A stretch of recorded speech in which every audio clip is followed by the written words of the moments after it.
Sephiroths for a dime a dozen. There's so many Sephiroth clones in, like, every Square Enix game. Every Square Enix game has a Sephiroth, okay? Maybe not everyone. I don't know if there's a Sephiroth in Zelda. Are there any Sephiroths in Zelda? But in Kingdom Hearts, there's like 5 Sephiroths. In Nier Automata, there's like 3 Sephiroths at least.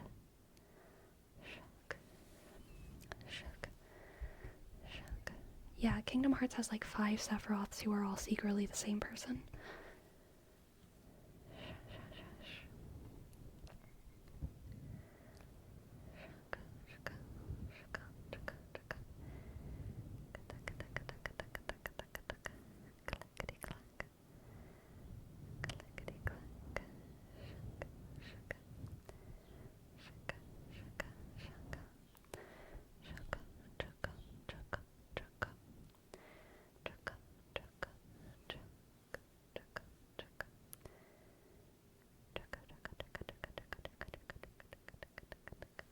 Hello, Rico Namako. Hello. Hi. They're all Sephiroths and Deus Ex. What Japanese, or I should just say, what JRPG isn't Square Enix? I was trying to think the other day about JRPGs that are not Square Enix. I realized the other day that I think Square Enix is the game studio that I've played the most games of. Because I was talking to someone, I just knocked my ears off again.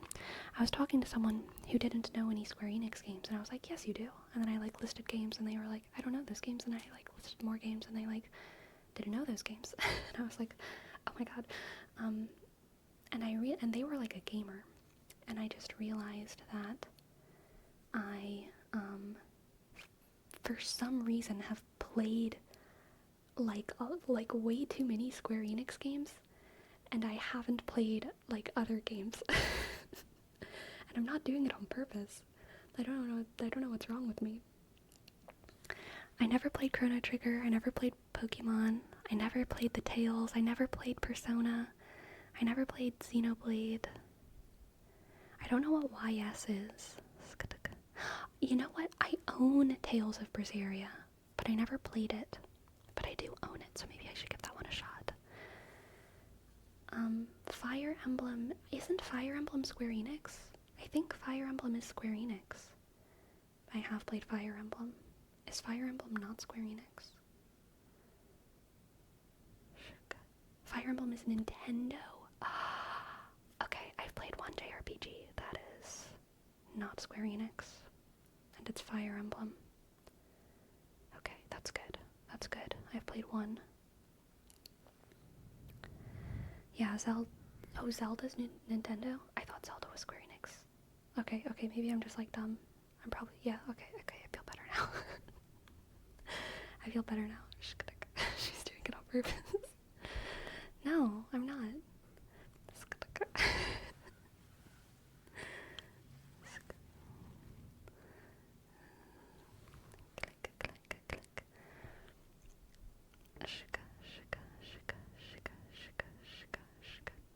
Sleepy, what does Link wear? The green. I know Link is the main character.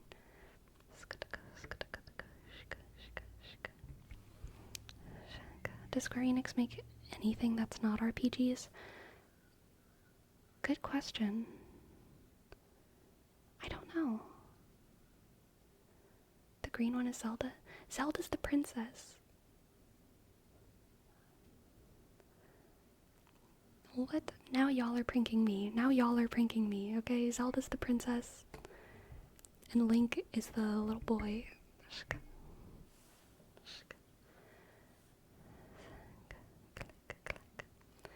Oh my goodness.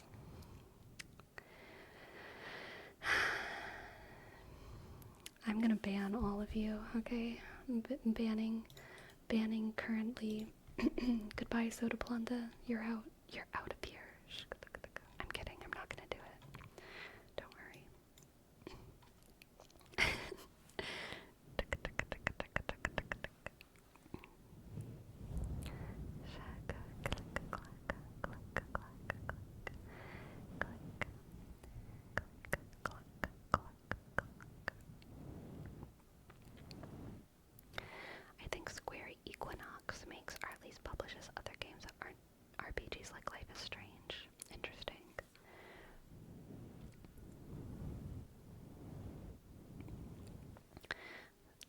Square Enix. Okay, I was wondering if Square Equinox was like an offshoot of Square Enix or something. Square Equinox should be the name of something, though. Someone needs to take that. Square Equinox is a pretty cool name.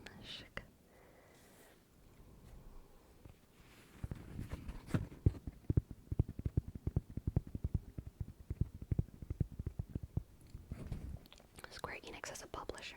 I don't know what that means. Well, I mean, like, I know what it means, but is a publisher different from, like, a game studio? Because in my head, Square Enix was a game studio, but is a game, functionally, is a studio different from a publisher?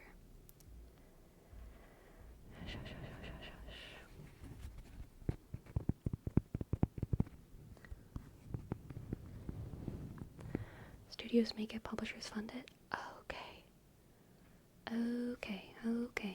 Okay. That makes sense.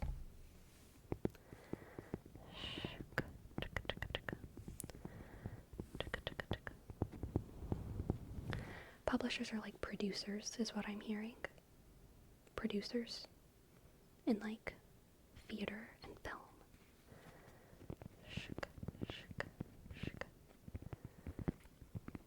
Or maybe it's actually more backwards if they're more like distribution.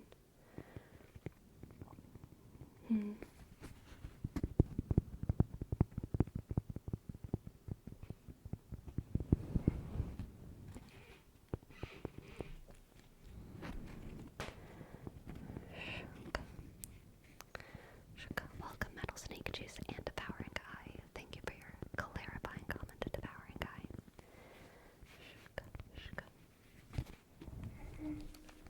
I guess what I'm curious about with the publisher is the publisher present for the creation process at all, or are they like brought in after the game is completed? Like, does a game studio completely make a game and like finish it and then go to a publisher? Like, that's how it is with books, but or do they go to a publisher and like pitch an idea like you would to a producer for a movie, where you're like a director and you're like, hey producer, I want to make this movie and I need this much money for it. Will you fund this project?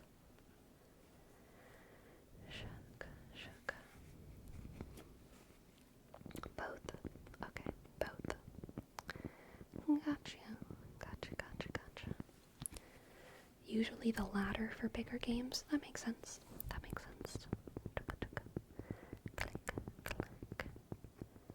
You go in with a demo and they fund you finishing it. Okay, I'm getting it.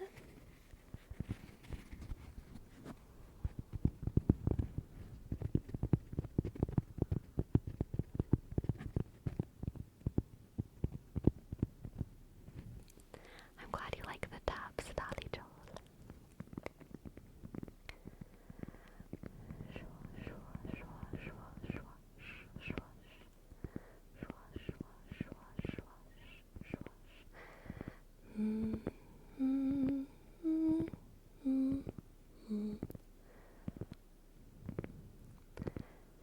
Horses. Giddy up, giddy up, giddy up, giddy up, giddy up, giddy up, giddy up, giddy up, giddy up. Hello, Bertinica. I have been well. How are you? Shk.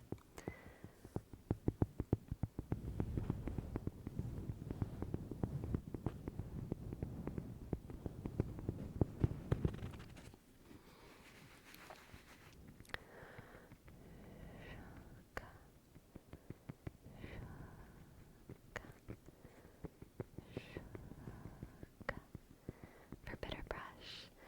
Yeehaw. Yeehaw. Yeehaw. Because here's the thing with Square Enix.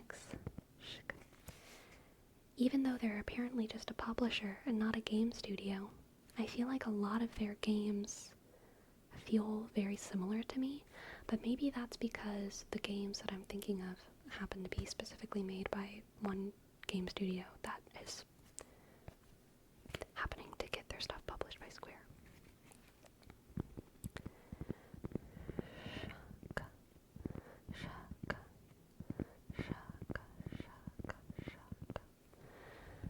Square Enix are kind of both a studio and a publisher. Oh, it is also a studio. Well, that makes sense. Those games you think of are made by Square Enix's studio? Oh my goodness. I feel like I've been gaslit.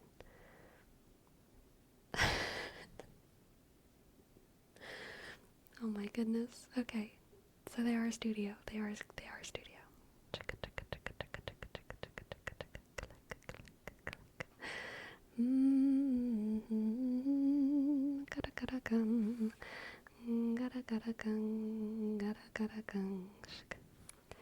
Sometimes when a game studio grows so much they become their own publisher. Brandon Sanderson vibes. Or sometimes a publish develops into their own studio. Gosh. Squeenix famously make Final Fantasy. True. So true. Don't worry, Toyota also makes houses, so in Japan it's all confusing. Ridiculous.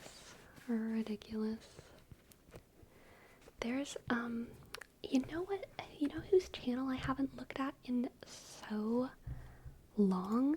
I think I still am, but oh my gosh, I hope the algorithm hasn't, like, effed this guy over. But I used to watch this guy's YouTube videos all the time, but I feel like they haven't been recommended to me lately, so I haven't. Company Man, 1.73 million subscribers, and they just do, like, brand breakdowns, basically, the stories of different brands, and they're always way more interesting than you expect. Okay, they're still making stuff. Good, and they're still getting heck of views. That's good, thank goodness. I don't know why they haven't been recommended to me, though, lately. I feel left out. I have, like, a year's worth of videos to catch up on now. Probably, like, 6 months. I'm exaggerating. That's okay. I'll binge them all later. But, yes. Company Man. Very interesting channel. Always crazy brand stories. But they have one series that is Bigger Than You Know, and it always blows my mind. Bigger Than You Know, the series by Company Man. They really are bigger than you know. Some of these brands got fingers in so many crazy places, y'all. So many brands are just, they're all over. They're inside your brain, they're in your eyes, they're in your kitchen cabinets, they're on your beds, they're in your closets, they're on your computers, they're everywhere, okay? They're everywhere. I think Sleepy would like Tearsy videos. I do like Tearsy. I love Tearsy. Yeehaw. We ain't done yeehaw near enough. Yeehaw. Yeehaw.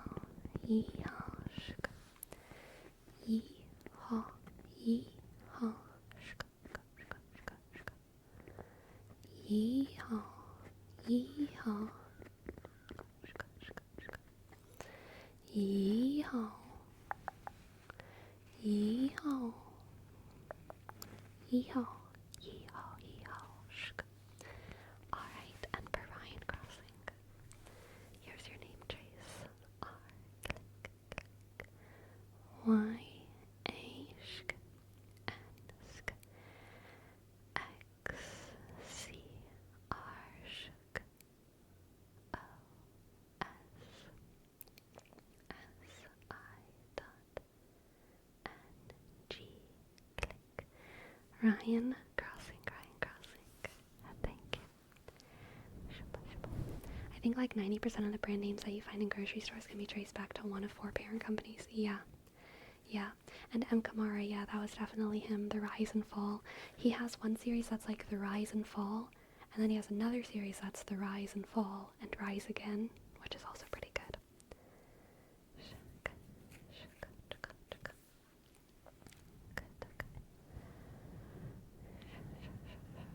It gets even more confusing when big brands make a new brands which get recognized more than the company themselves.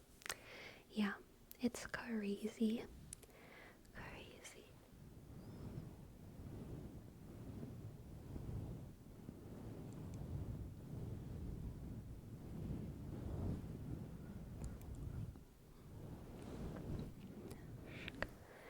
Did you know that the Big Pen and Lighter company also make kayaks and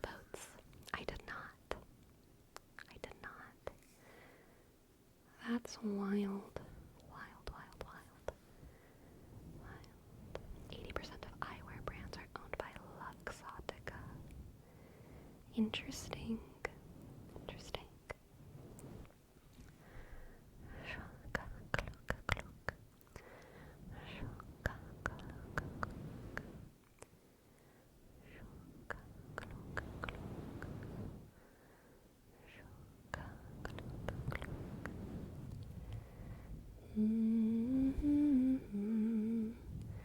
Yeah, I think so too for home. It totally makes sense to have a parent company and for brands to do the things they do. Usually, whenever brands do these things, they're doing it for a good reason, you know, or a reason that serves their interests. So, makes sense.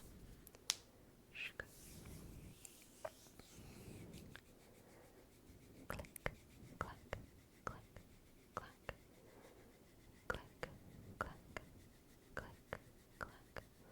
clack, click, clack, click. Dude, branded candles would be pretty cool, Destructicon. Oh, that would be fun. Candles would be fun. Candles would be a very fun way to expand. I also I've thought about making mugs before, but like mugs that are like tactily interesting, like mugs that are also a fidget somehow. Like they have like nice places to like rub your fingers, and there's like different textures on the mug. I think that would be fun, and I would love it for myself. Right, Sid? That's what I'm saying. But I don't have like clear ideas, just like foggy ideas about it. Fidget mugs. Ember, I don't think we should call it that.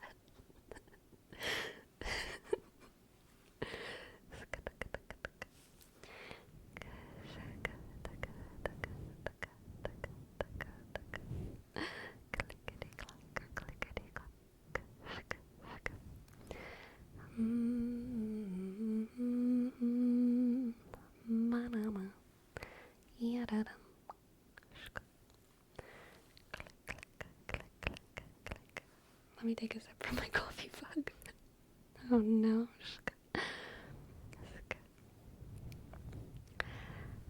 Yes, I would love to make stickers at one point. I was in the process of making stickers, but then I like totally changed my idea of how I want to do it. So I don't have anything presently going on with making stickers, but I do still have the ambition of stickers. I just want to do it in a different way than I first thought about it. And in order for me to do it the way that I want to do it, I need to wait. But I have ambitions.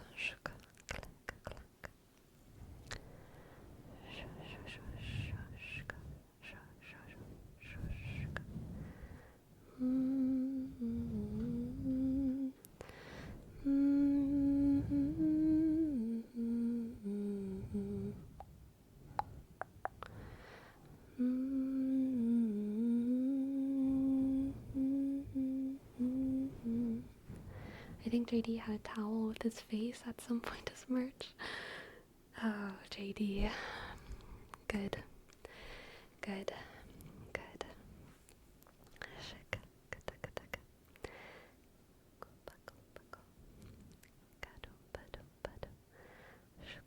Any plans for April 22, Earth Day? Hug a tree, maybe? Yes. I probably will hug a tree. I feel like trees are always there for no matter what you need them for. They're so strong. Obviously, it depends on the kind of the bark of the tree. You want to be kind to trees' bark. But like, I don't really think trees care if you hug them or just use them to stretch your calves or just punch them because you need something to punch. I think trees understand it all as love. Personally, which is good.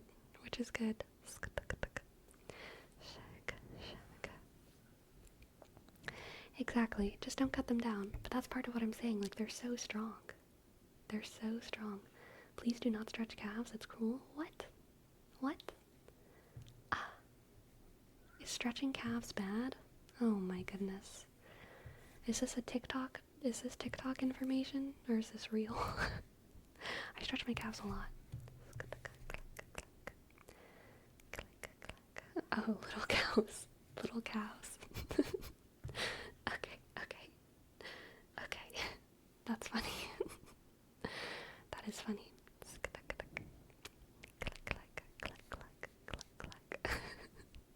Small cow bully. That's so messed up.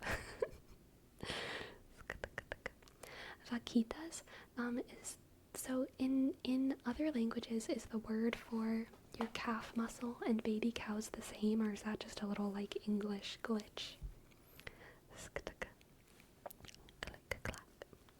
In other languages, what do you call your calf muscle? In Spanish, the word is ternera, ternera, ternera. For both or for one? Is ternera the muscle or the little animal?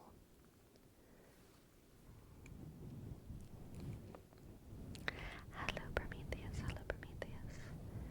Calf, the muscle is pantorrilla, pantorrilla, pantorrilla, pantorrilla, pantorrilla, pantorrilla, pantorrilla, pantorrilla, pantorrilla. Where's the emphasis? I want to say pantorrilla, but it might be pantorrilla, or I don't know which one it is. Ternera is a little cow, and pantorrilla it's the calves. Gotcha. And pantorrilla, pantorrilla, pantorrilla, pantorrilla, pantorrilla, pantorrilla, pantorrilla. Dun dun dun dun. 2 trochees, double trochee. Pantorrilla, pantorrilla.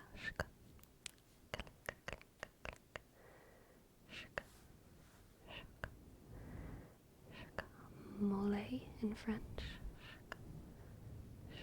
Interesting. Unless you're Argentinian, then they make it sha. Pantorrisha. Interesting. In Serbian, the muscle is called tele, and the animal is called mladnice. No, wait, I think your C, the C has an accent on it if it's a ch, so if it's without an accent, is it a s? Mladnica? Mladnica? Mladnica?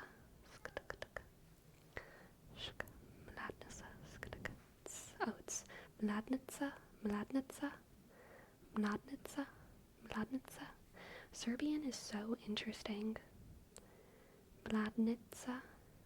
I don't even know what kind of language Serbian is, actually. What language family is Serbian? Because every time I say a Serbian word, I'm like, what the heck?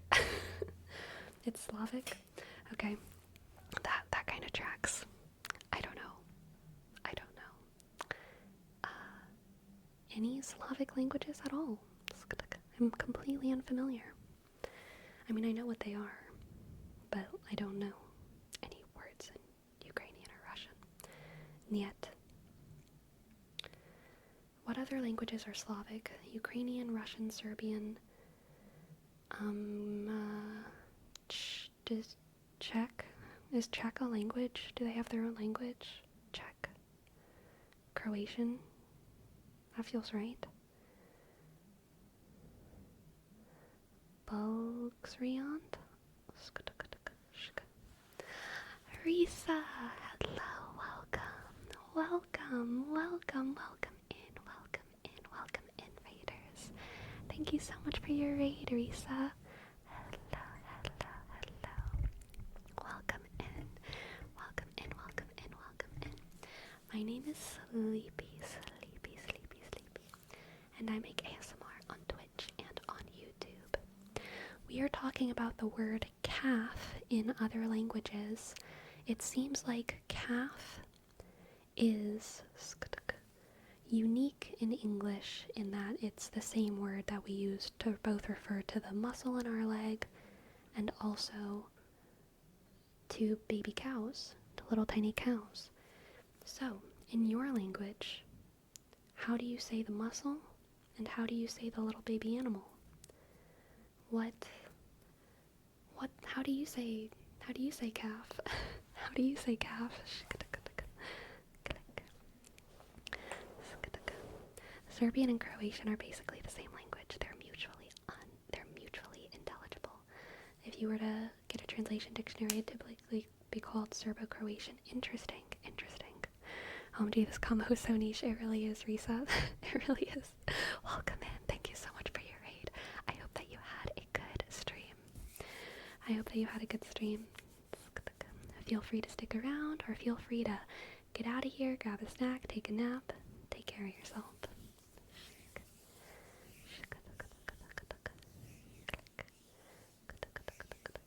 In Spanish, gato is cat, but it also means carjack. So as a kid, I was always sad when they said, necesito un gato, I need a cat, I need to lift the car to change the oil. I was so sad they would make cats work like that. Oh no.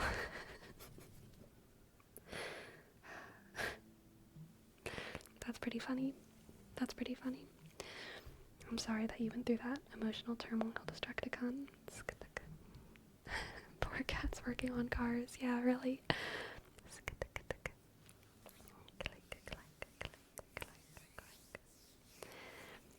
Genuinely, it's about as different as English spoken in New York versus Boston, mainly just pronunciation differences. Interesting, KFC Serbia. It's Kuitspier in Dutch, and calf is kuit, so it's the same. We found a buddy. What's, or is it Spier? Quit Spier? What does Spier mean? Because I'm assuming it's a compound word then, right? The Songvenaria? Is Spier like muscle or a leg or something? Quit Spier. I wonder if in German it's the same, or if in German it's different. Or for other Germanic languages, I wonder what it is. I have nude. Spier is muscle. Gotcha. Interesting. I have nude. Thank you for yours. 7 months. Amazing. Thank you so much. I have nude. Thank you, nude.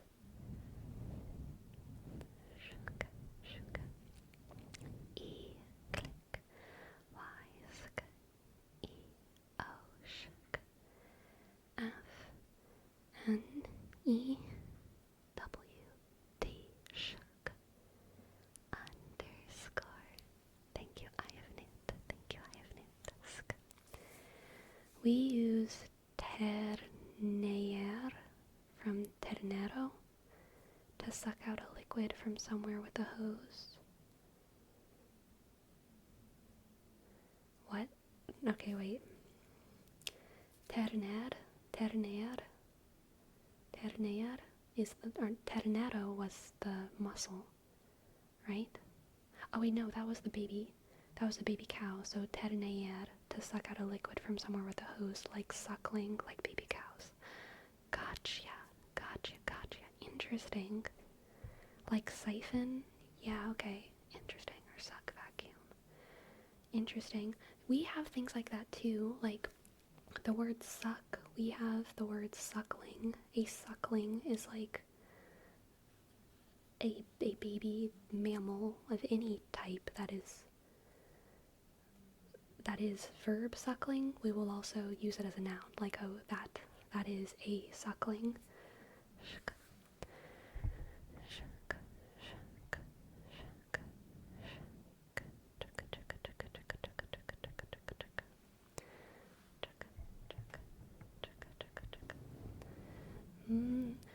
Sleepy, beware. Argentinians make up words that don't really exist, so don't trust them. This sounds elitist to me. This sounds biased. This sounds like some Spanish propaganda, okay? I don't think that's valid, okay?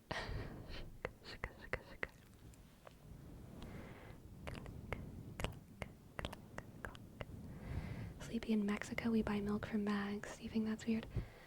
I don't drink milk, so I think milk is weird as a product.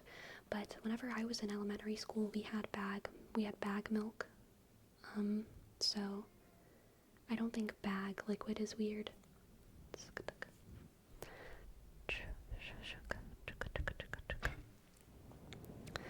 We also have planta, which means both plant and factory. I think it's the same in English. Yeah. We do have that. Like a plant can be a factory for sure. I don't think I've ever seen bagged milk. Okay.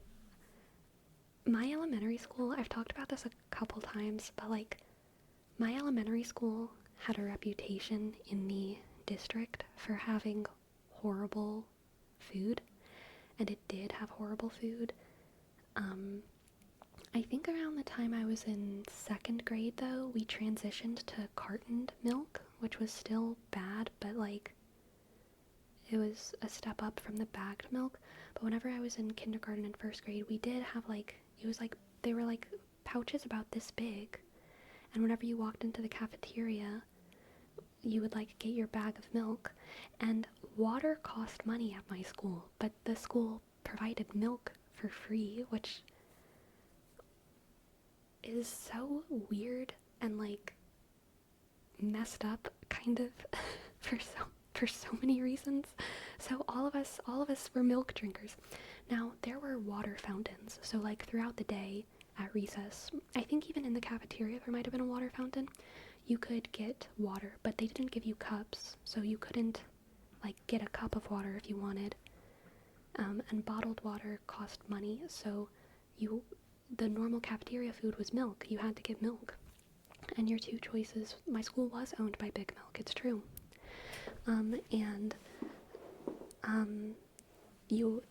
There was always either chocolate milk or white milk, but the white milk was disgusting. So bad, it made people throw up. This was a frequent occurrence. People would drink the milk and then they would throw up. And so everyone always got the chocolate milk, including me. So for all of elementary school, I just drank chocolate milk every day at lunch. Which, like, now, thinking back on, like, how much sugar and how much milk I drank growing up, because I also drank milk.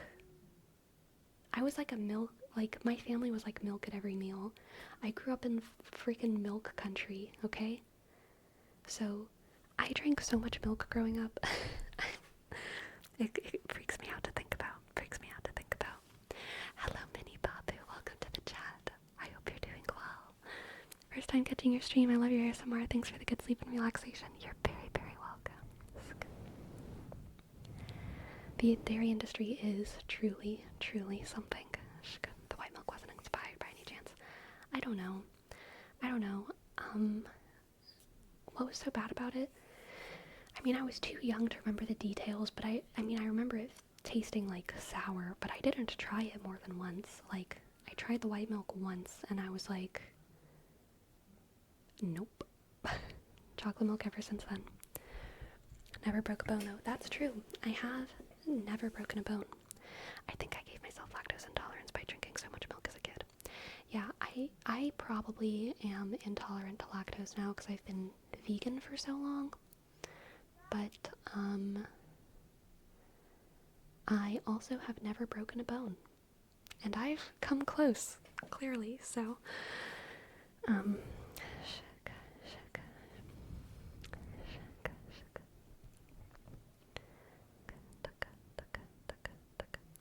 sounds like they offloaded your expired milk to little kids. Yeah, seems like it. Who knows? Sleepy's bone's so strong she breaks muscles. Yep. It's true.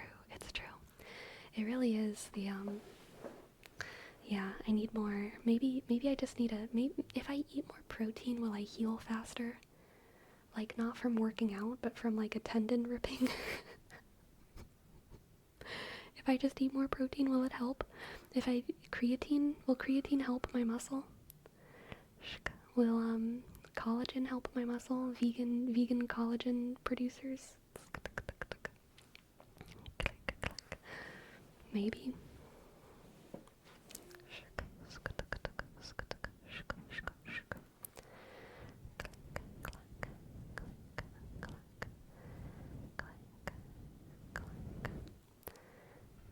Pretty sure you need to eat giant buckets of various powders. Okay, that sounds like Fun Dip, Pixie sticks, for my muscles.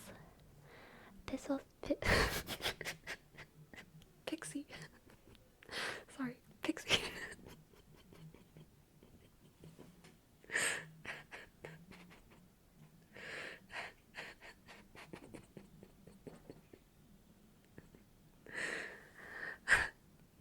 Oh no, that was an accident. Pixie sticks. Oh, pixie sticks for my muscles.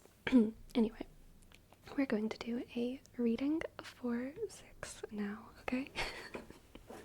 It was not a Freudian slip, Andrew. Get Freud out of the chat, okay?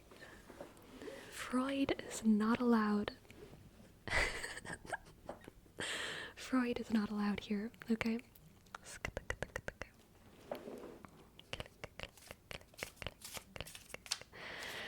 Okay,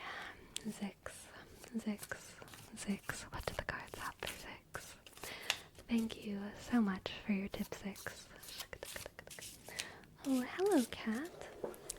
Zix, we have a blessing.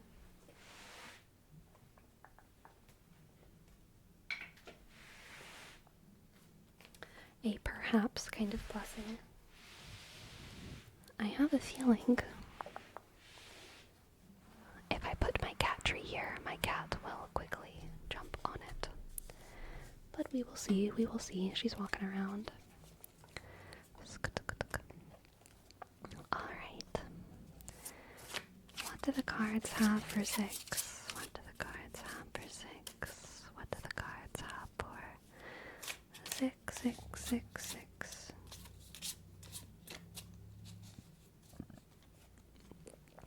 We have the High Priestess, the 1, 2, 3, 4, 5. Is that 6? Yes, the 6 of Cups and the Knight of Wands. The High Priestess, the 6 of Cups, and the Knight of Wands. The High Priestess, the 6 of Cups, and the Knight of Wands. Clickety clack, clickety clack, clickety clack.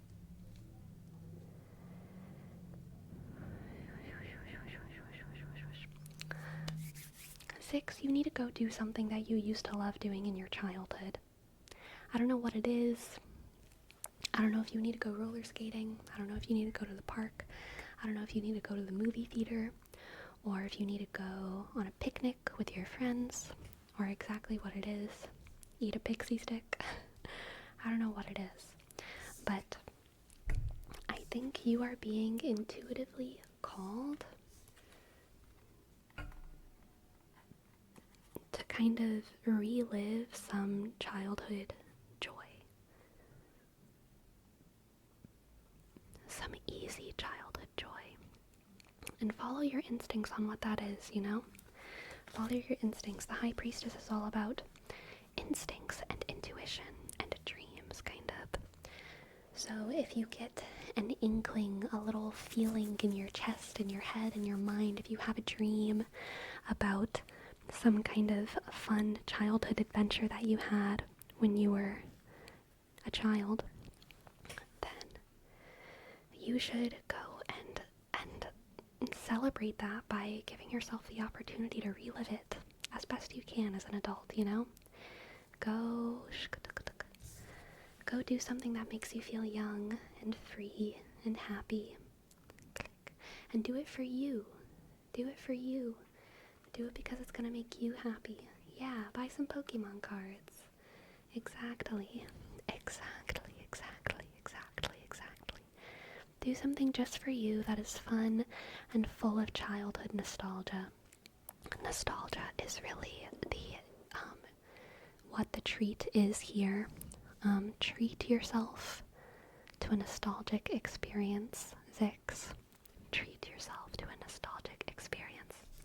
Because I think it will serve you very, very, very, very, very well. Okay? I think it will serve you very, very, very, very, very well. Go watch Vampire Night AMVs. Yes. How's your rewatch going, Destructicon? How's your rewatch of Vampire Night going? Click. 6. Thank you so much for letting me read for you. I hope that resonated, and I hope you enjoyed. I hope you enjoyed. Thank you, thank you, thank you, thank you. Shush, shush, shush. Click. By the way, Sleepy, I really enjoyed today's video. The camera movement was so hypnotic. I love it. I love camera movement too. I've been loving camera movement so much lately. And the ASMR that I watch. You're welcome, Zix. You're welcome, you're welcome. I'm 3 episodes from finishing the series. I'm actually scared to start the manga. Good luck. Good luck. Are you enjoying it? Are you enjoying it? Is it good? Is it good? Is it good? Is it good?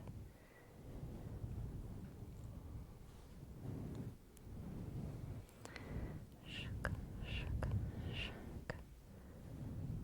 Shook, shook, shook. Shook, shook. Shook, shook, shook. Sleepy thought of a good question about the last topic. If you were told that you had to eat meat to heal faster, would you do it?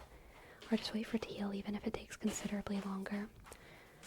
I think it depends on, so obviously this is dealing in hypotheticals, right? This is not the reality, and this would never be a reality where, meat heals you considerably faster. And because everything in meat, almost everything in meat is in plants, and so theoretically, if there was a magical substance in meat, you could get it as a plant-derived supplement as well, or just eat enough of the plant that it comes from, but probably a supplement or something. If there was a magical quality, that would help me heal faster. But dealing with the hypothetical, if there was a magical thing in meat and it was only in meat and it was non-extractable, and in order to heal faster I had to eat specifically steak, I had to eat steak, and it would heal me faster. It would depend on how much faster, and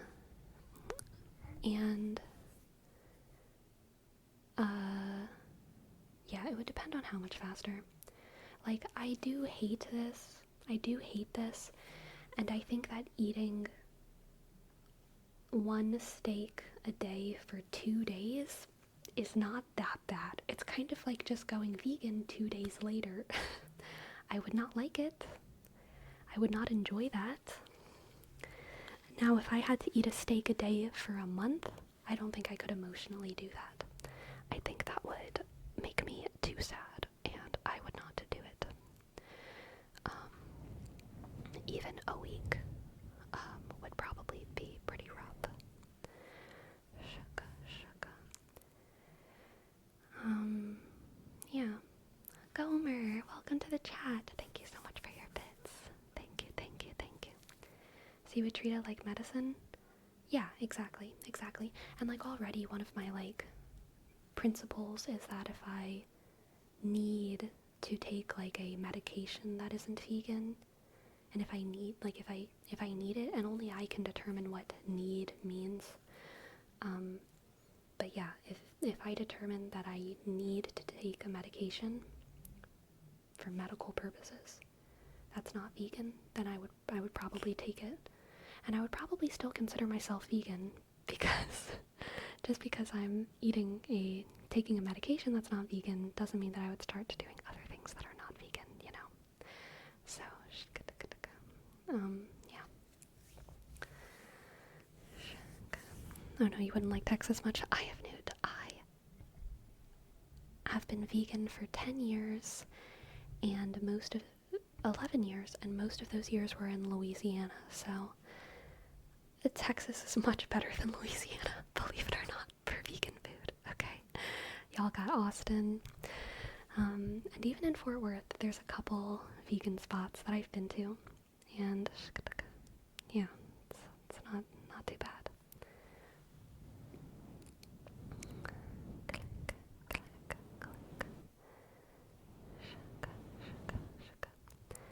That's amazing and respected. You don't eat crawfish? I do not. I do not.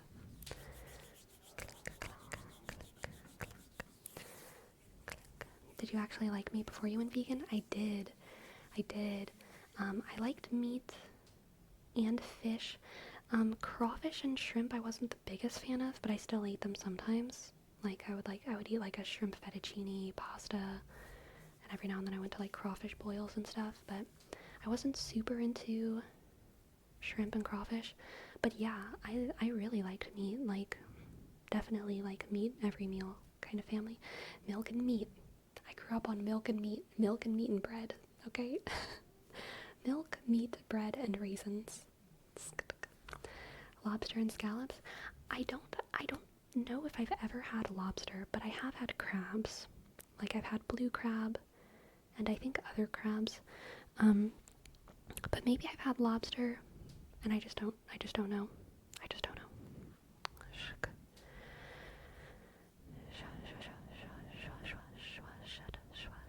Yep, I never had oysters. Oysters always gave me too much of an ick.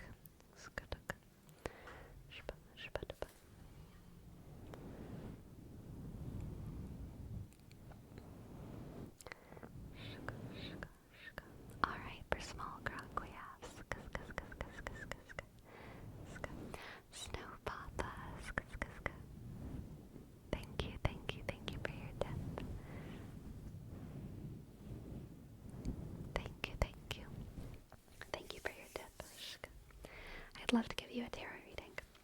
If you had to choose one that could have a perfect vegan imitation, meat, chicken, or fish, honestly, I think meat and chicken are progressing so quickly when it comes, well, I think meat is chicken. Chicken and meat.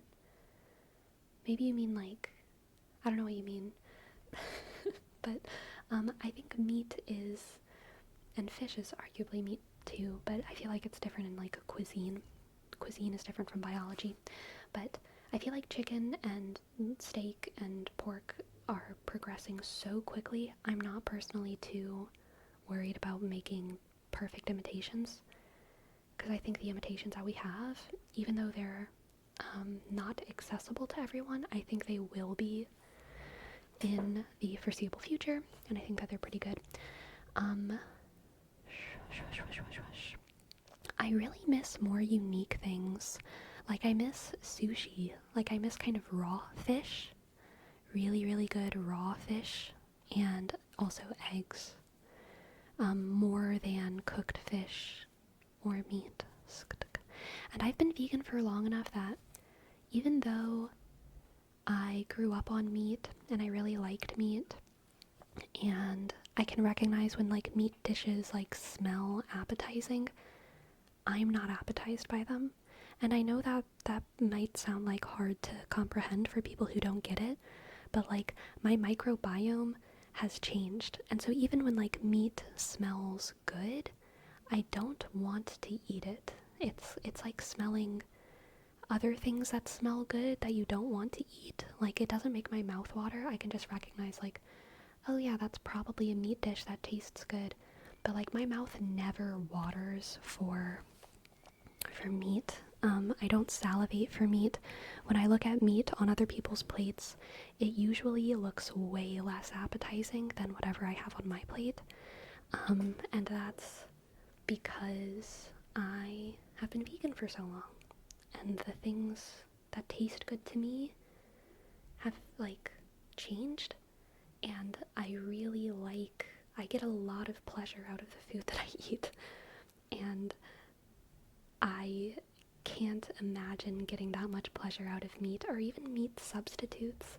Like, meat substitutes can be fun socially, but if I just want to enjoy a meal, I I just want vegetables. I really just want vegetables done well with some kind of good carb and fruit, like that sounds delicious. Okay, now let's do a tarot reading for Snow Papa, Snow Papa, Snow Papa, Snow Papa, Snow Papa. Snow Papa, Snow Papa, Snow Papa, Snow Papa, Snow Papa, Snow Papa, Snow Papa, Snow Papa. We have the 10 of Swords, the Knight of Cups, and the 6 of the Swords. 10 of Swords, Knight of Cups, 6 of Swords.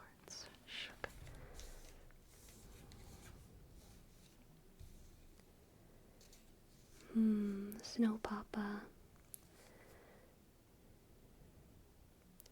I think that there was a journey's end.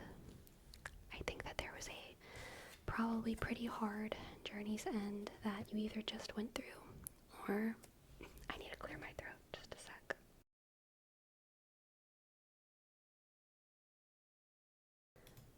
Okay. I think that there was a difficult ending that you went through, a journey that needed to be, I'm getting the sense that it was something you had to give up on.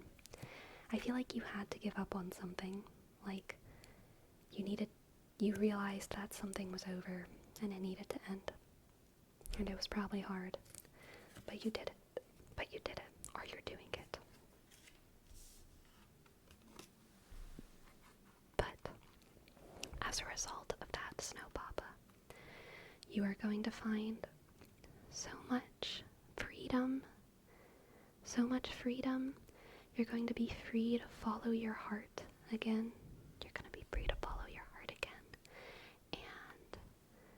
And I think you're going to take a lot of time and space to just be independent. I'm really getting a sense of like newfound independence after having given up on something. Newfound independence and exploration. Exploration, exploration, exploration. Yes, definitely exploration and fun, exploring new hobbies, exploring new spaces, exploring new people, exploring different sides of yourself, all of that. Let's get another card. We have the Chariot. The Chariot. Amazing. Snow Papa, I think that even though this end feels bitter and sad, your life is going to open up so much after it. You're going to find so much joy and so much success, and you are going to go on a level up journey for yourself, okay?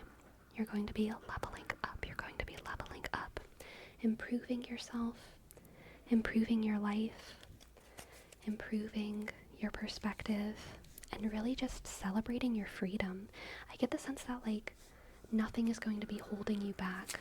It's not going to be like you go from one prison to another. It's going to be like you give up on something that needs to end, and then you just get to finally explode into the world and reach your potential, and nothing is going to hold you back, okay? Nothing's going to hold you back. Let me get a card for you. An oracle card, an oracle card, an oracle card, an oracle card. We have synergy. Synergy. Synergy. Synergy. Synergy. Synergy. Synergy. Synergy. Synergy.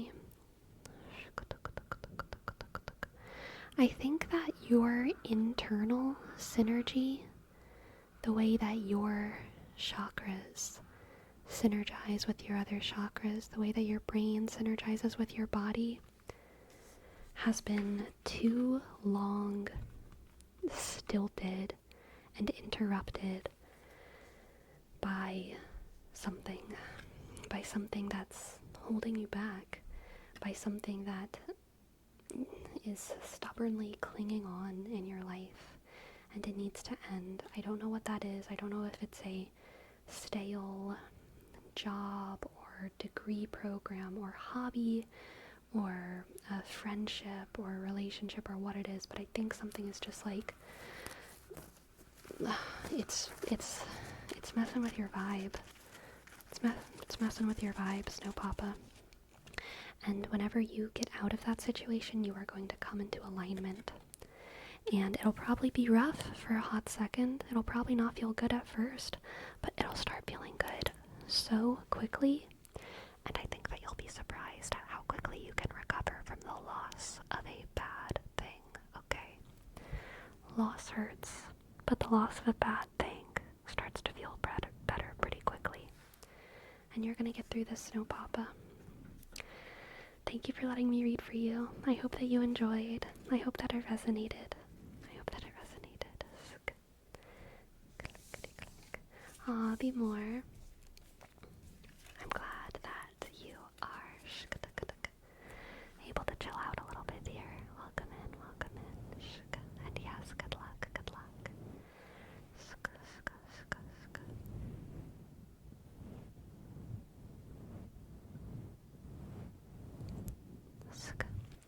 I want to do a couple more. For small croc.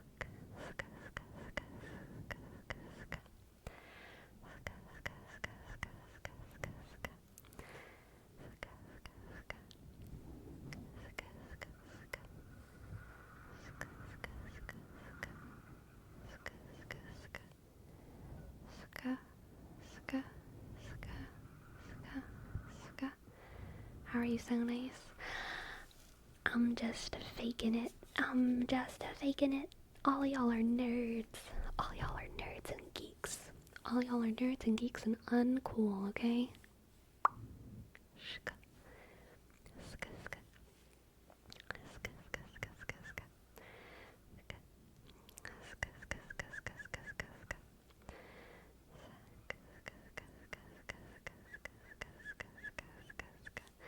Get over it, okay? I know the truth hurts. The truth hurts because it's true, all you nerdy, geeky people. Alright?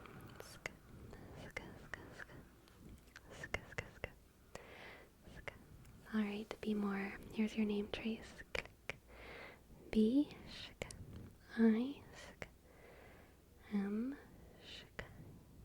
E, U, R, underscore, A, K, click, A, underscore, F, L, E,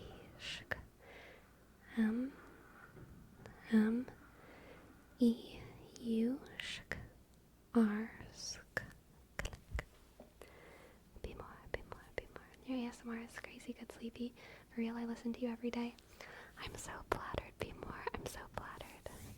Thank you. I'm glad. That you enjoy.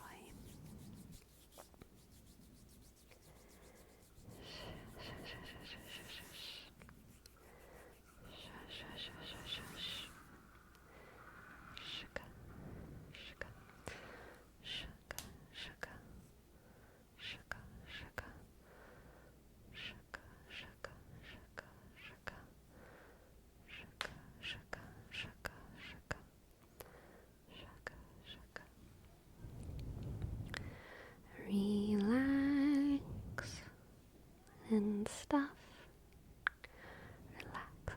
Okay, my friends, it is time for me to go on a breaky break. So I will be back in 5 minutes for more tingles. Okay. I'll be back soon. Farewell.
I had something really like interesting to say right when I got back, and then I forgot it. I was like, oh, I'm gonna say this thing and it'll be a great conversation starter, and then I forgot it. That's okay though. That's okay. Clickety clack, click, click, click, click. She was gonna say she loved the hit movie out the live action. True, true. What a hot take. What a hot take. Click, click. Hello, spooky, spooky, spooky fish. Hello, spooky fish. Hello, everyone. You know what would be,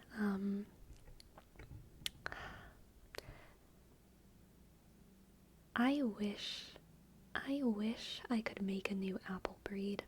Truly. Sleepy apples, like an actual new. I want to become part of Big Apple. Big Apple? I want in. I want into the Big Apple industry. You can? I mean, I know I technically can, but I have no idea how to. What would that breed of apple do differently? It would just taste delicious, Pandu, okay? I would work so hard on crossbreeding different apple types, and I would just, I would make it so delicious, okay? Crossbreeding fruit cheese isn't too hard, right? I feel like it takes a while because trees take a while to grow, but I don't know. But I don't have a yard, so like that's my main roadblock here. I don't have land, which is also very important for planting trees. Especially if you're trying to get into like crossbreeding where you kind of gotta do like a couple trees. So I feel like getting my hands on some land is the first step here. I don't even need a house, okay? I can just stay at this apartment and buy land somewhere. Just a good Oregon slate of land. I hear they have plenty of them. Sleepy, you don't need to own land if they don't find out. True. Romeo, thank you for your prime. Thank you, Romeo.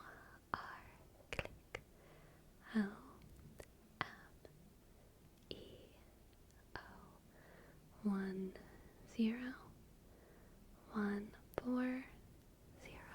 Shook.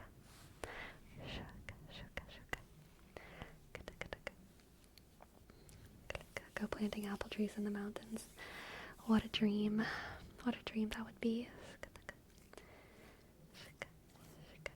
What if you buy the land that adds for becoming a lord in Scotland? Do apples grow well in Scotland? I feel like Scotland has a kind of harsh climate. But I don't know.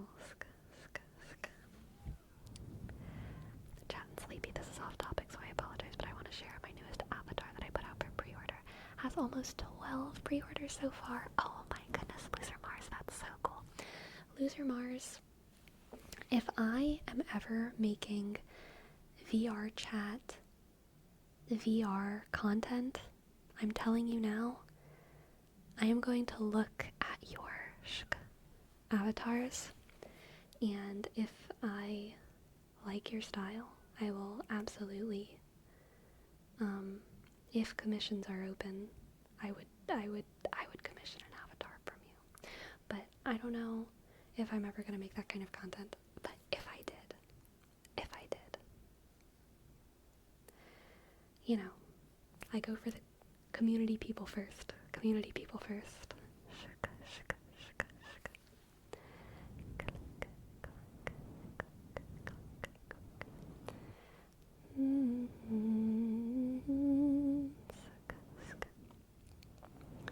A Destro plushie.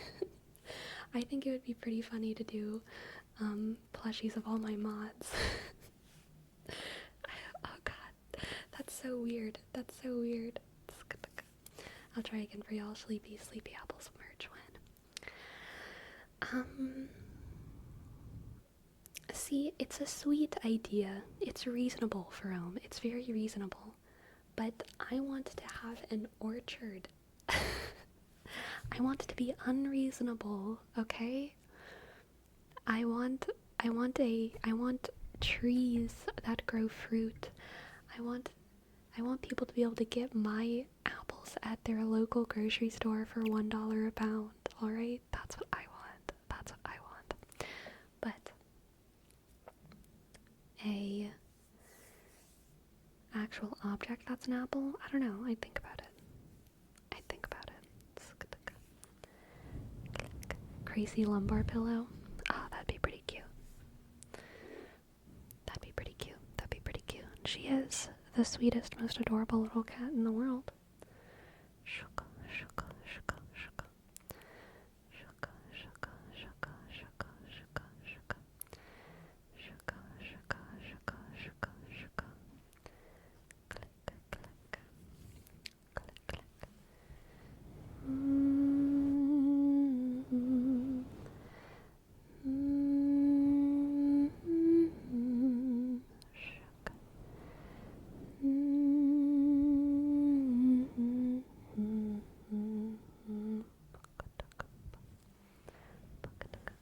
What's your favorite apple to eat currently? Sugar bees, sugar bee apples, sugar bee apples. I really like sugar bee apples. The most recent time I went to the grocery store, though, the sugar bee apples didn't look too good. There was only a couple of them left, and they all looked kind of bruised, so I passed on them. And I got Everbright apples instead. It was the first time I got Everbright apples. And they impressed me. I thought they were very, very, very good. But not as good as a good sugar bee. So I hope that they have some good sugar bees in the store again soon. Shka. Shka. Shka. Shka. Shka. Shka. Shka. Shka. How do you feel about apple juice? I like apples much more than apple juice, but I do like apple juice. Apple juice is fine. Speaking of important things that I mustn't forget, we weren't really talking about that at all. That's just always on my mind. What am I not forgetting? I reheated my coffee.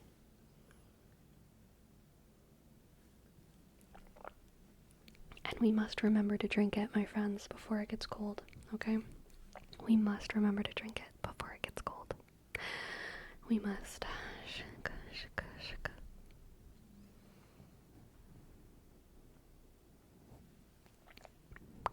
Does it taste good still? It does. I did not overboil it. Thank you, Destructicon. Drink a coffee bug. What kind of coffee? Decaf. Decaf. Drink a coffee bug. Drink a coffee bug. Drink a coffee.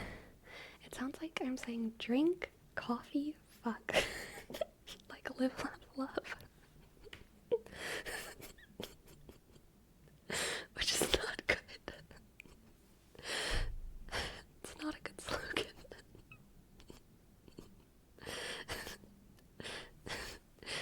Drink coffee. Fuck. No good. No good. No good. Drink coffee fuck. Drink coffee fuck. Okay, that's it. That's the last out of that word, rubbish. Not in that order, though.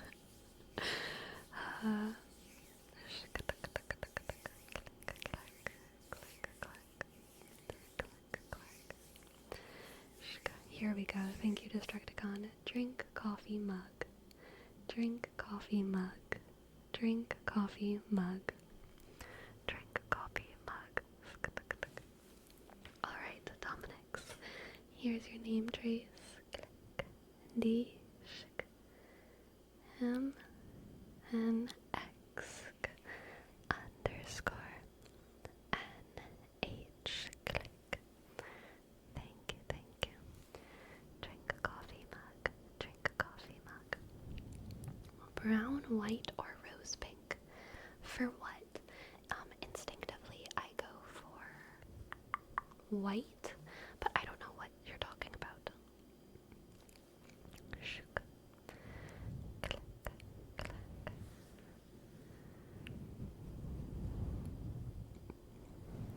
Sleepy might be our brain hurts. My goal is for is for is to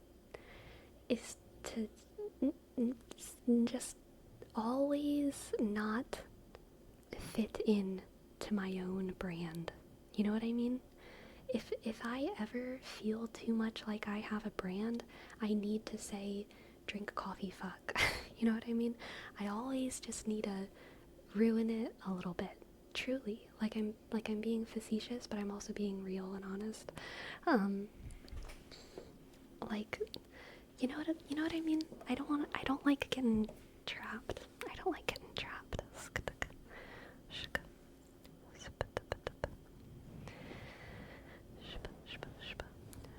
Drink a coffee mug. Drink a coffee mug. Drink a coffee mug. Drink a coffee mug. Clickety click. Keeping people on their toes, exactly. Alright, and pretend waffles. We have shink, shink, shink. Great googly moogly. Shink, shink, shink. Great googly moogly. Shink, shink, shink. Great googly moogly. Shink, shink, shink. Great googly moogly. It's honestly not so much that I don't like being in a box. It's more that I don't like, and maybe this is part of the same thing, because being a specific thing, I'm fine with that in a vacuum, but I don't like the idea of being a proponent of some kind of like camp that I am not actually a part of, if that makes sense. I don't like being a shill for an idea that I don't actually believe in. And I think whenever people get trapped into brands, sometimes, even though they are not, they're not actually like a proponent for a thing they don't believe in. They're lumped in with other people who are, or something. And like, it's like you get stuck in a camp. You get stuck in a camp. You get stuck in a bubble, and everyone associates you with an idea that you don't even actually have. And that is what scares me. That is what scares me. And I don't even know exactly what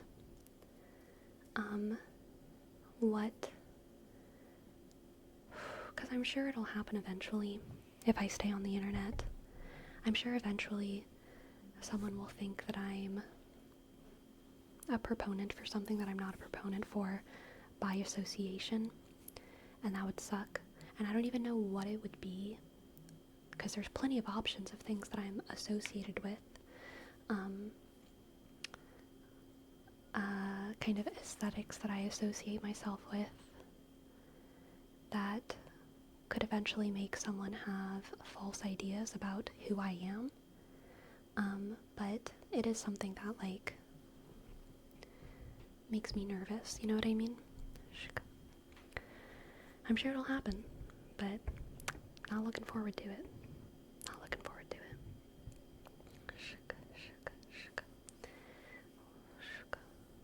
What is that belief? Like, what is the thing that people would associate me with? I don't know. There's plenty of options. Like,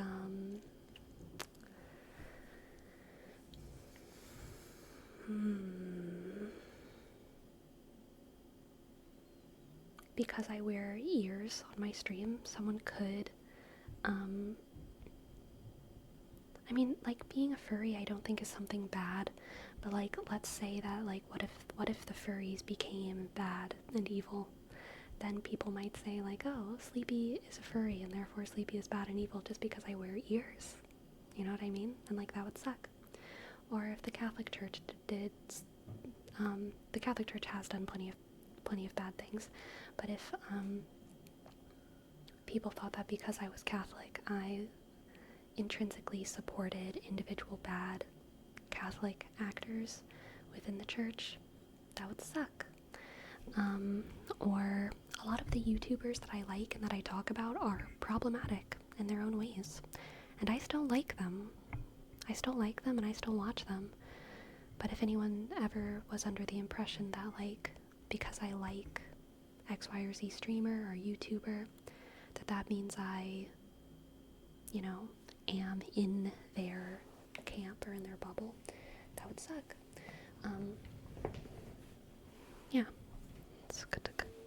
Shuck. My cat just made an adorable little whining noise.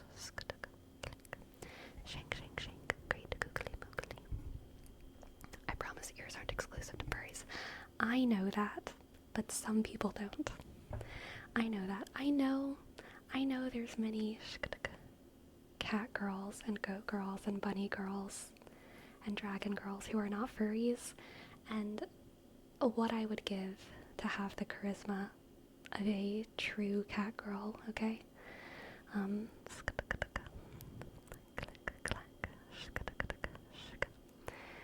Shank, shank, shank, great googly moogly. Shank, shank, shank, great googly moogly. Shank, shank, shank, great googly moogly. Shank, shank, shank, great googly moogly. Shank, shank, shank, great googly moogly.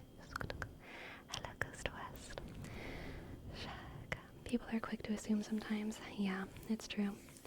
I feel like now, since there's so much misinformation spread online, it's so much easier to judge someone, since basically the one who screams the loudest is the one who's right. Yeah, I think the internet is getting more mature in a lot of ways. Like, as we're learning, the Wild West is slowly becoming less wild.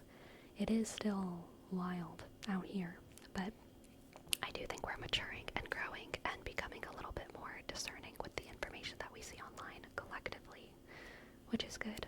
Which is good. Poor Bandu, Bandu, Bandu. Here's your name trace. B-shk, A-click, N-sk, D-shk, U-sk, 1-9, click, 8-6, shk, shk. It's so nice to hear takes about the internet getting better instead of getting worse. Absolutely. I think the internet is getting better. I think it's getting bigger and, like, more people are aware of the wildness, but, like, the worst time to be on the internet was, like, 2003 as a 12-year-old, which was not me, thank goodness. Oh god. But, like, I feel like if you were, like, a 12-year-old in, like, 2003 in, like, chat rooms, like, that was the worst time to be on the internet, because there were no safeguards. There were no safeguards, and there was no education about internet literacy. Exactly. Even when I was 12, which was, like, 2010 or something, it was not. There was very little safeguards, but I had a little bit more internet literacy. A tiny little bit more. And I think it made my experience the tiniest bit safer than the people who were on the internet in 2003. And I still got up to some, like, stuff that I shouldn't have been getting up to. I think that still children on the internet are in all kinds of danger, and adults on the internet are in all kinds of danger. But it is undoubtedly less danger than we used to be in, because internet literacy is so much better, and platforms are better at recognizing harmful behavior. Still not good enough, but so much better. There's so many more, what's the word I'm looking for? Not roadblocks. There's so much more of just a safety infrastructure on the internet than there used to be. Click, click, click, click, click, click. One issue is that matters in individuals are often more complex than we realize. We tend to dismiss people being outright if they support someone we disagree with without considering the subtleties of their support. That liking someone doesn't mean endorsing everything about their affiliates. We cast people off too quickly. I agree with that. Shaka. Shaka. Shaka. 2010 was also a rough time on the internet, or whenever the birth of the chat roulette, Omegle websites had been a thing. Yeah, I was definitely on Omegle when I was too young to be on Omegle. Also, the new generations of parents are aware of the internet and what to look out for. Yeah, most of them are better about it, especially in like America and the UK and most of Europe. More legislation, yeah. Definitely sucks how they're trying to circumvent internet literacy by making content for the really young kids. Yes, for sure. I agree. I'm still getting a little bit more scared about the internet the more it progresses, mostly because it will only get less secure over time. I think the major platforms will get more secure, but also, I know the internet doesn't actually exist in space, right? But if we can imagine it existing in space, the more secure platforms, even though they're smaller, they have like a massive amount of population in them, like New York or San Francisco, and those places are going to get progressively more safe, and they're going to have the largest density of people in them. But the space of the internet is literally like growing infinitely, and there's definitely more dangerous stuff, but I think it's going to become kind of also more difficult to access, if that makes sense. And kind of populations will be encouraged to further encouraged to only remain on these select few more secure platforms. There will always be ways to get out into the more wild parts of the internet. And there will also be good reasons to get out of those main platforms for research purposes, for exploratory purposes. There's good reasons to go to different places, but there's going to be a lot of probably nefarious activity there as well. Y'all remember the days of internet forums and obscure topics? I remember being in RuneScape forums or Neopets forums. Oh yeah, for sure. I didn't do RuneScape, but I did Neopets. Click. Omegle got shut down recently. Good.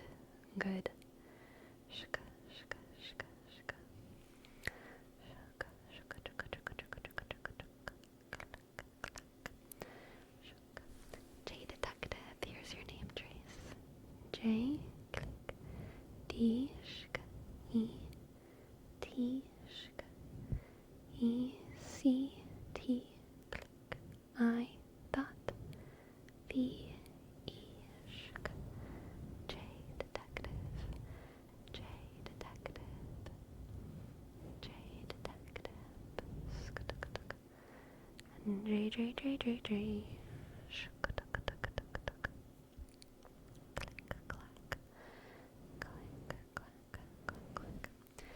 I miss MySpace. The internet was so pure back in the day relative to what it is now. I was never on MySpace, but I had some friends that were on MySpace. And yeah, it did seem pretty pure, but like, I'm sure there was bad stuff going on MySpace too. But like, at least people from my generation, I think one of the reasons why we remember it fondly is because like we were children. You know what I mean? It's kind of like how, like, if you grow up in a really dangerous neighborhood, you'll have, like, very sweet, happy memories of that neighborhood, because nothing bad happened to you and your friends, but there was, like, bad stuff happening in that neighborhood, but, like, your parents protected you and your friends from it, so y'all were all just playing in the backyard, and, you know, it was fine.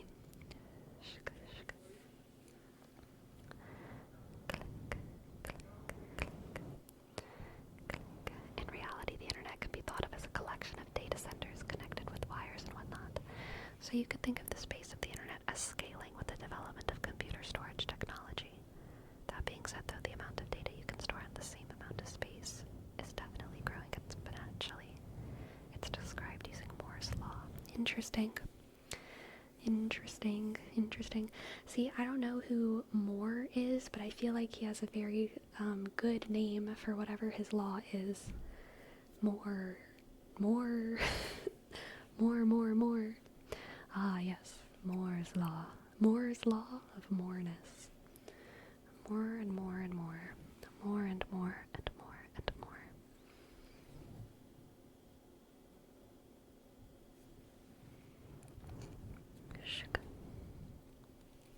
wouldn't the pronunciation be mer? Mer? I feel like if you're Irish,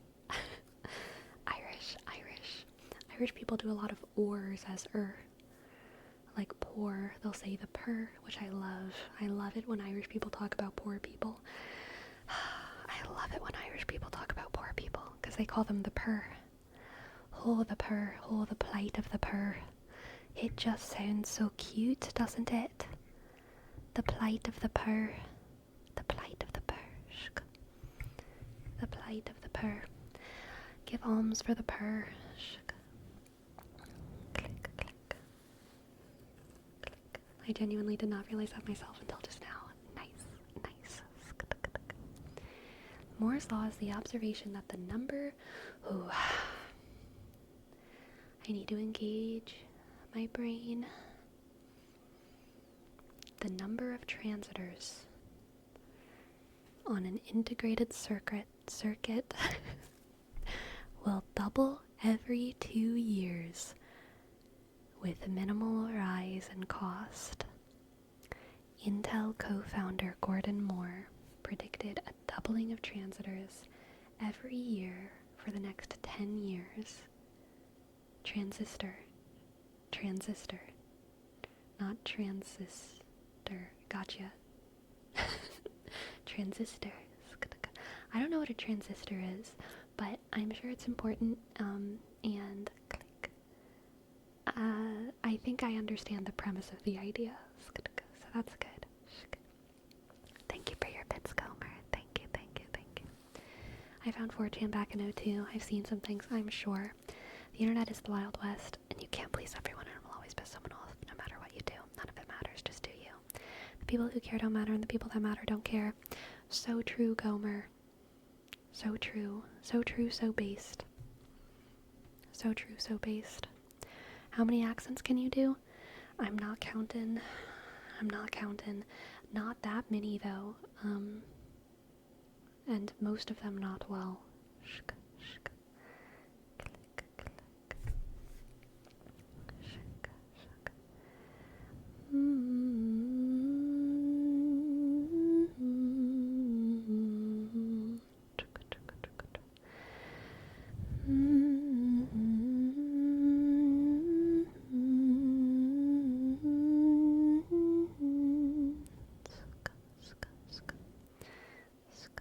What is your question, Destructicon?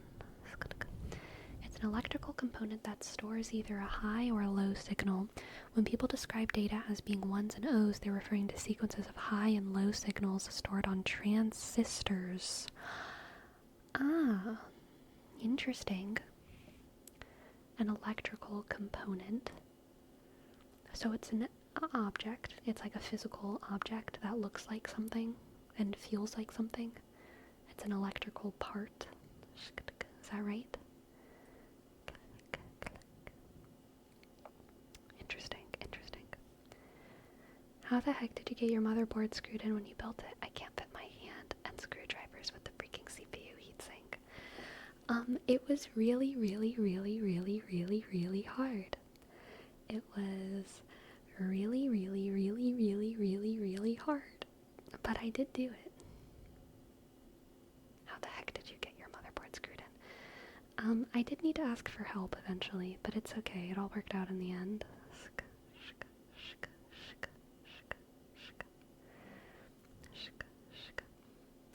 Are you building my PC, Destructicon?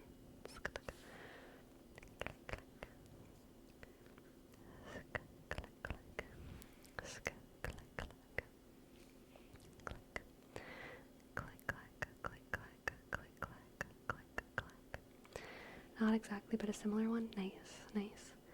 I don't think I put one of my terabytes in correctly because my computer still only detects one of them.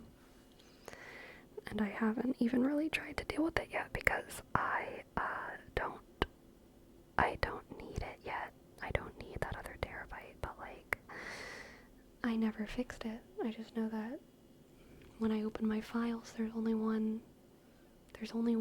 C folder in there, you know what I mean? Did you configure it? No. I didn't even Google anything about it. I was just like, it's not there. I don't need it yet. Whatever. I'll figure it out when I need to figure it out.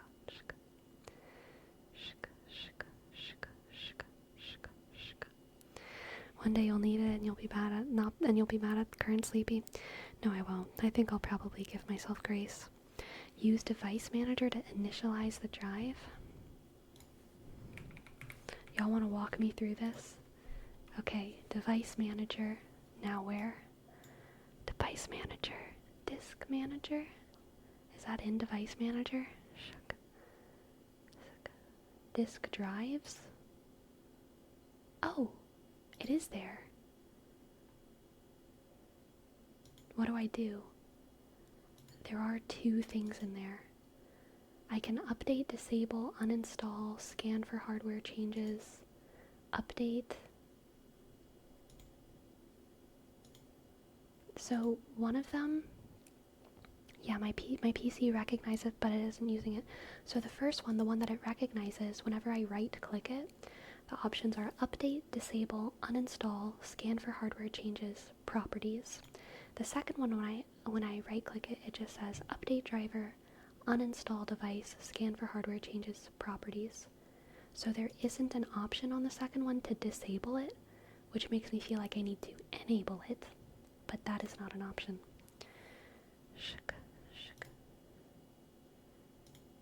There is no initialize or format or anything. I need to go to disk manager.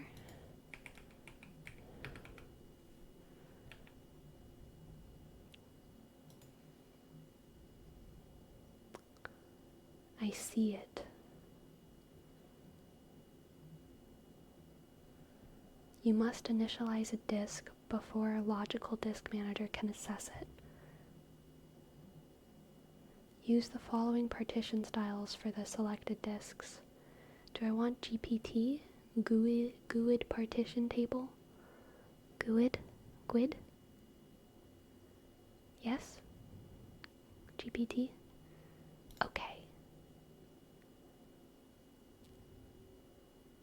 Did I do it? If I go into my files now, is it done?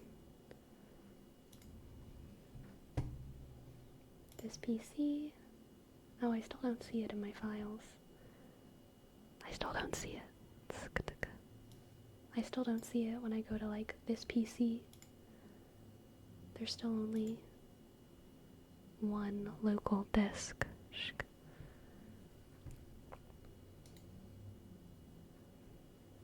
Did the wizard finish? It doesn't say that it's loading.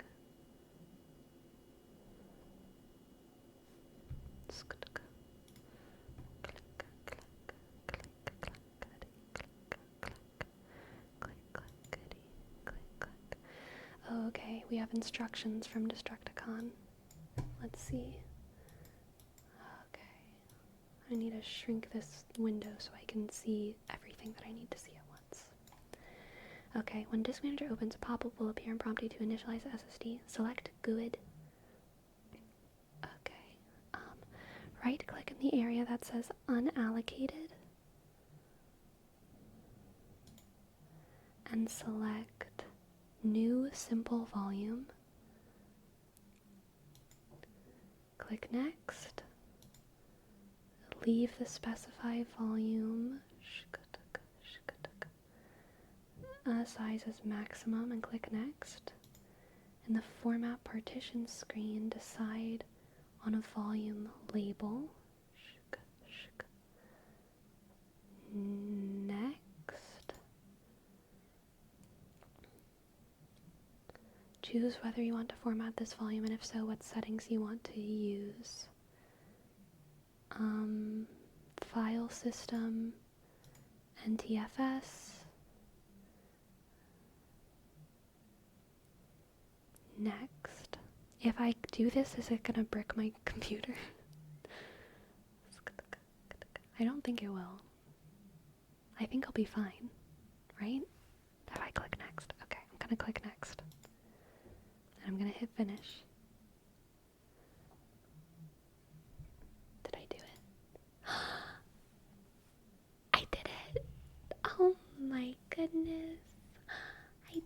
did. It was so easy. It was so simple and easy. It was so simple. Wow, I have a whole new terabyte. That's amazing. Amazing, amazing.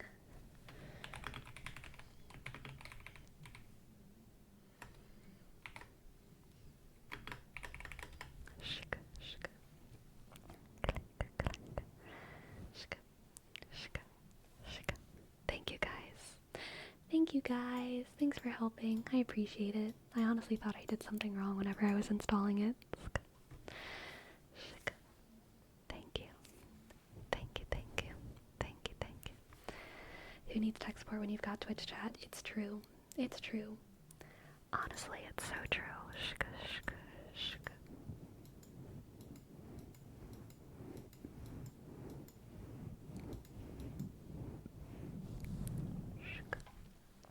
Thank you, thank you. Thank you, thank you, thank you, thank you, thank you. Alright, for Destructicon, we have a word wrap for technical sleepy. Technical sleepy. Technical sleepy. Technical sleepy. I'm glad it was just that, because if it had been the drive issue, getting it out would have been a pain. Yeah. Technical sleepy. Now I can download massive amounts of data. So much data. So much data. I can Skyrim.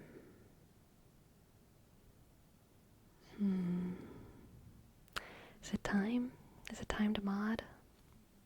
Is it time to mod Skyrim? Is it time? Is it time? Imagine. Imagine.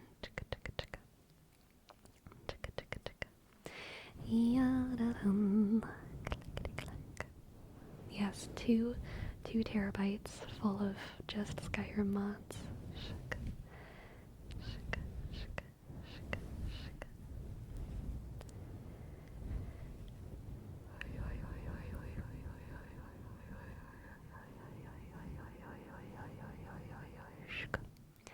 Isn't the original Skyrim like 5 gigabytes? You can install like 500 copies of Skyrim. Perfect.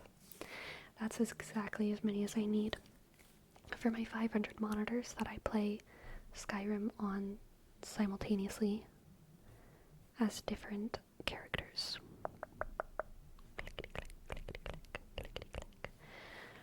Technical, sleepy.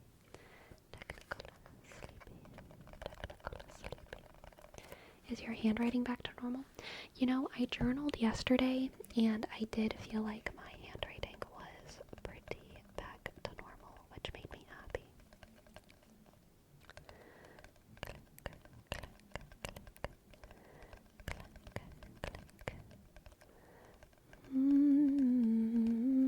Do you journal every day?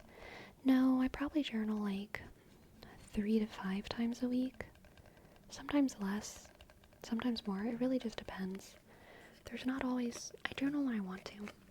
I journal when I have things that I want to journal about, which is usually a couple times a week, but sometimes more, sometimes less. And you doodle. Yes, I do doodle, for sure. Yes, definitely Destructicon. Definitely a lot of my journal entries are prayers. A lot of my journal entries are just like directed to God. And some of them are letters to people. And some of them are letters to myself.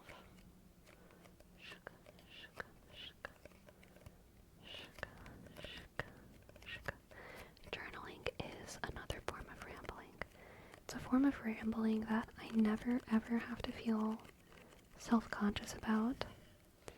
I never have to worry about my words being misunderstood or being too enthusiastic or too unenthusiastic or too much or too little in general. I just get to speak freely and openly.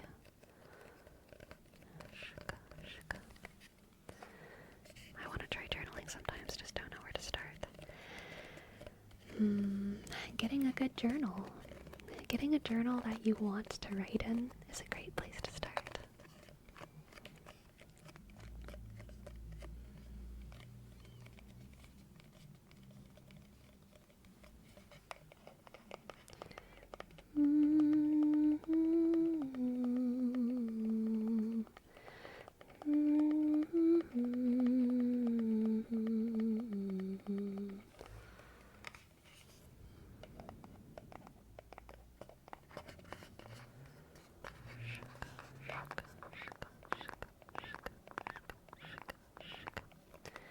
What if the thoughts are not good ones, or if it's something that you may want to forget later? By having it in a journal, it's kind of there forever. I never regret my journal entries. There's a fair amount of my journal entries that are not happy, that are not good. Don't reread. There are entries that I write, and I like put something over them or in between the pages to remind myself to like not read that one, you know? Or I'll like fold the page in on itself, if it's something that I like don't want to read again, but it's something that I just feel like I need to write. And then there's other sad journal entries that I don't mind existing. Like,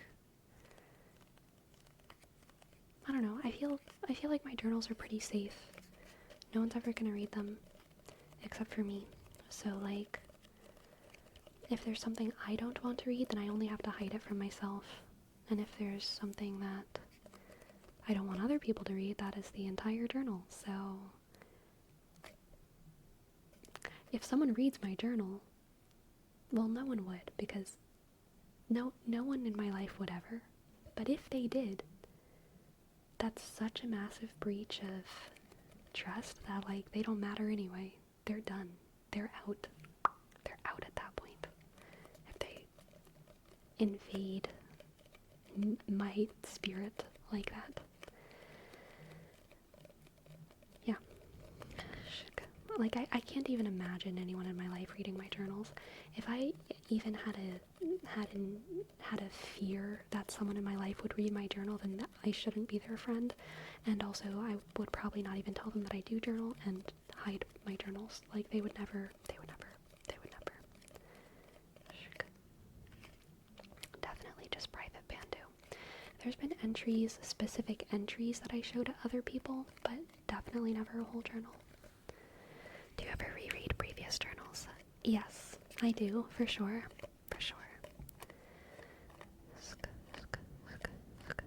Has anyone ever read your journals by accident? I draw and it's like my journal and I feel so embarrassed. No one's, well, when I was a kid, I definitely journaled as a way to like process my emotions and my thoughts. And once in 8th grade math class, I had a lot of pent up anger, frustration, and anxiety. And I literally felt like I was going crazy. I was in 8th grade math class and I wanted to like rip my hair out because I was like so pissed off at the world. And I don't remember exactly what the catalyst for that anger was, but I needed to journal right then and there. And so I like flipped to another page and I just started writing. About how much I was angry, and I wrote some very insulting things about all of my classmates, which I would never say out loud, and I didn't say stuff about anyone specifically. I was just like, all my classmates are blah blah blah, all these students are blah blah blah. But I did say some pretty vitriolic things. No curse words, nothing foul, but just like insults. I think I basically said that like no one would ever amount to anything in my class, and that I wouldn't amount to anything either, and all of us were just here and we're all gonna die sad and lonely and something like that. It wasn't that bad, but it was angry and sad. and my teacher came up to me and she thought I was writing a note to someone. She thought I was writing a note to someone, and so she pulled the paper off my desk and looked at it and read it. She didn't read it out loud. She read it to herself in the middle of class, and I was literally shaking in my desk. I was shaking. And she was a harsh teacher. And she looked at it and like kind of nodded her head, didn't give away what was in it, but she took it back to her desk and she told me to speak to her after class, because it's not good to like send notes in class. And I was so terrified, y'all. And I went up to her after class and she was pretty harsh with me. She was like, it's very inappropriate for you to say these kinds of things. I'm not going to report this, but you need to pay attention in class. And yeah, that was it. She didn't like, she did not at all ask me if I was okay. She did not at all say like, what happened to you? Nothing like that. She was just like, you can't do this. And yeah, the one good thing she did was not make it public. Thank goodness. Thank goodness. And so I was just like, okay, and I took my paper, and I remember that kind of happened at the beginning, towards the beginning of 8th grade as well, so I had just had this terrible anxiety in her class, for the rest of the year, or for the rest of the semester, I can't even remember. I think it was a year. I think in my high school we had year-long classes, and yeah, I just had so much anxiety for the rest of the year because I knew that she kind of knew a part of my soul that no one knew. Because I was a very sweet, smiley, happy little like girl kid, you know? And like no one knew me as someone who would have such angry thoughts. But I mean, I was going crazy and I just like wrote down what I felt. And it definitely gave me a lot of anxiety. I felt really paranoid. I mean, even that night, I remember like laying in my bed and feeling like my teacher was outside my window because I felt so like emotionally like kind of violated. And I can totally understand her side of the story. Like, the kids shouldn't write letters in class. I understand why she thought I was writing a letter. I don't think she behaved horribly. I think that she could have done things different, but like I don't think she's a bad person or anything. Her perspective, like, I can understand being a teacher and in an awkward moment picking up a kid's sheet of paper and being very surprised by what's in it, you know? So like I kind of get it, but gosh, it did suck. It did suck. It did suck. Did you write nasty things about her too? No, I did not. No, I did not.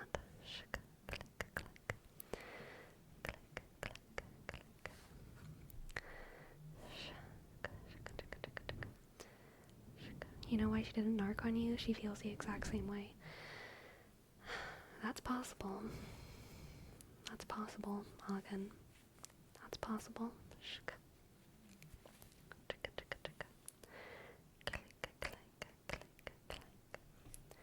I did this when I was a kid in a notepad about my family. Unfortunately, I didn't know this was being saved at the PC. And one day they read it and I was screwed. Oh, I'm so sorry, Riven. That's so rough. That's so rough. So rough.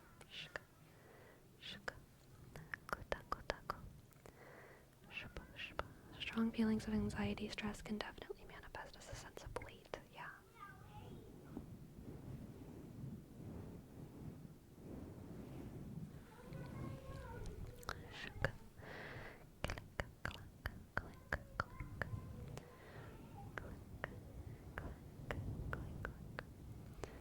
I mean, the other actual reason is probably that she's an educator and understands how badly that would affect child development. At least that's what I hope for. Yeah, I think that makes sense, Bandu. Like, I need to clear my throat again. Sorry, y'all.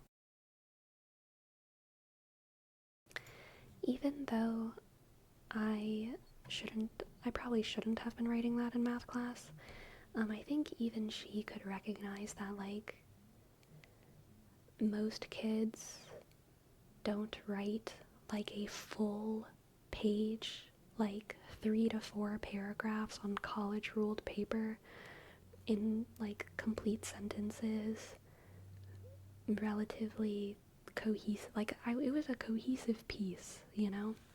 I think even she could recognize that, like, I probably shouldn't completely suffocate this child's um, uh, like want to write, you know what I mean? Like, I think it was pretty clear that, like, at that age I was a writer, and if she like took that away from me, then that would have been pretty bad. I think most adults can see that, because most 12, 13-year-olds are not are not just doing that in a math class.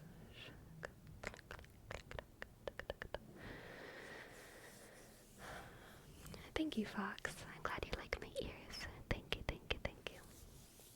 I remember I started journaling in elementary, and one of my classmates dug into my backpack and opened up my little journal.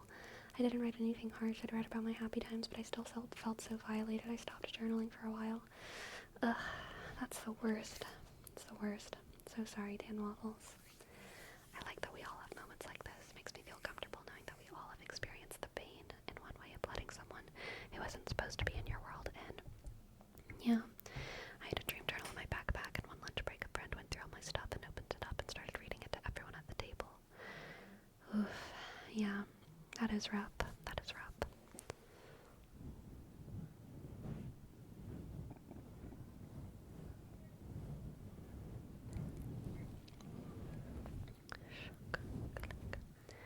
We all got burdens, ladies and gents. I advise you to seek professional help if you need chat. Yes, absolutely. I had that privacy boundary breached growing up more than once. Hopefully parents and teachers have learned how much trust that destroys. Yeah, for sure. I hope. I hope. I think it's hard for parents to understand exactly what kind of privacy their child needs and what kind of privacy they don't. And it's not a clear line to toe. It's not obvious. It's just not obvious. And different kids are different, and it changes as they get older. And different kids mature at different rates. And it's hard to navigate, but no child comes out unscathed from childhood. And that is not,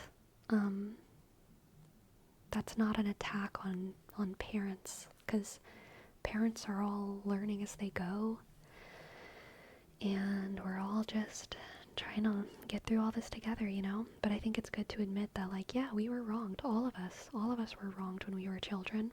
Our parents were wronged when they were children, and their parents were wronged when they were children. And we will probably wrong our children a couple times, but the goal's gotta be to do it as little as freaking possible. Always. Always.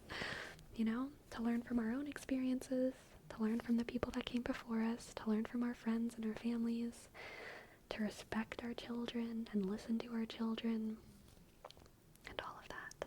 Sk, sk, sk. Clickety clack, click, clickety clack, click. That one thing that scares me too, having it in physical form means others may be able to know about them. Yeah. I think it's harder for parents because they're used to being involved in literally every facet of a child's life when they're infants, and a certain point past that. Yes, definitely, definitely. Give yourself some grace. We mess up. Don't invalidate someone for a few mistakes. Yep. Yep, yep, yep.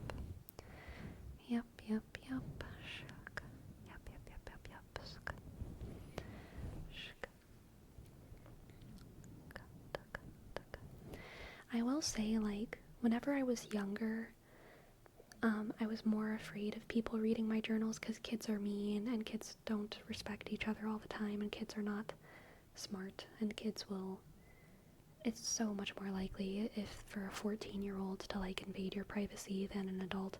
I know all of us are talking about adults invading our privacy, but, like, so much more likely that a 14-year-old or a 13-year-old or a 9-year-old will invade your privacy than an adult. Most adults, especially two other adults, have boundaries, and part of that is like adults don't read each other. They don't sneak around each other's rooms. If you're inviting your friend over and you go to the bathroom, you don't have to worry that they're gonna like look through your cabinets. That is not a thing that adults have to worry about. That's a thing that maybe 12-year-olds have to worry about at like slumber parties. But adults just like, the expectation is that you're not looking through each other's stuff. And so because of that, as an adult, I feel much less secretive about my journals. Like, I would still never, like, I don't worry that any of my friends are going to read my journals. So I just have them in like a cabinet next to my desk, or sorry, next to my bed. And they're like right there, kind of. They're not like out, but they're not hidden, you know? They're just in my nightstand, basically. And it's like a couple of them, my journals from like the past 2 years or so. And then my old journals are in storage, but the ones of the recent years, my like past 3 or 4 journals, I tend to keep around, keep close. But I feel way less afraid. Like, I will even take out, if I want to show someone a journal entry because it's about them, or because I want to show them a doodle inside of it or some art, I don't feel scared. I'll just like take it out and be like, look at this page, you know, and then close it and put it away. I don't feel scared at all of anyone invading my privacy, because they just wouldn't. They just wouldn't, because adults are better to each other than children. And also adults are better to each other than adults are to children, oftentimes, unfortunately.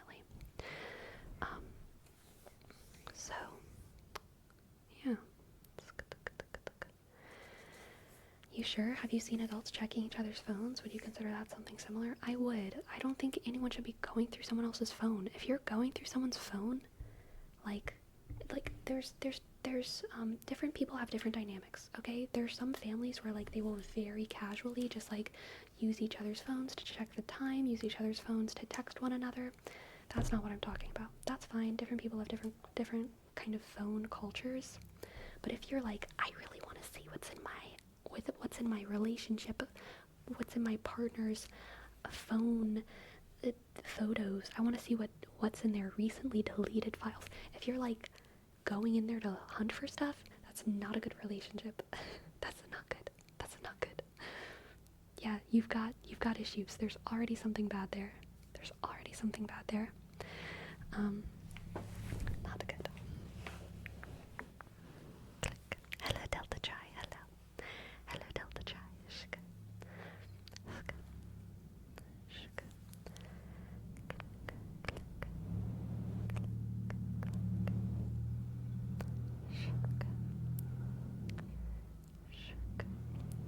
I'm always nervous about giving someone my phone. I don't have a whole lot to hide, but I'm a very private person. Me too, Kisley. I relate to that. Yeah, I agree, Jerome. It is the equivalent of reading someone's journals, and I think it's a bad kind of thing to do, and no one should do it. No one should do it. I do not have friends who would go through my phone to try and hunt anything, and I would never be with someone if I felt like they needed to, if I felt like they were going to hunt through my phone. But I also would be open to it if, like, I think, so, like, I wouldn't want someone going through my notes app, because my notes app is kind of like my journals, right? But, like, I think if I were in a relationship, part of that trust is being able to, like, give my phone to them and trust that they would use the phone in whatever way they need to use it, and not go through my notes app or go through my whatever that I didn't want them to go through, you know? They would just, like, use the phone to, like, text whoever, or check the time, or check the email, or whatever.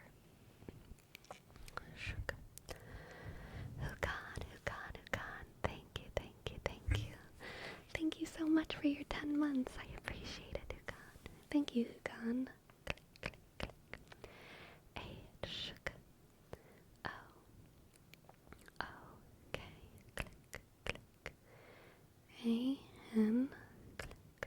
9, 1. Thank you, Luca. Thank you, Luca. Thank you, Luca. Thank you, thank you, thank you, thank you, Luca. I generally trust people with my phone. I'll hand it to people, but if they ever pass that boundary, then they lose that privilege. Yeah, for sure. Now, someone like some of the older people in my family, I know they would never like malevolently. I know they would never go through my phone with bad intentions, but I know that they're not as good with technology, so they might accidentally open something that they wouldn't. So I probably wouldn't trust them with my phone in that sense either. I would I would kind of watch them. I would open whatever they need to open, give it to them. You know what I mean? Yeah.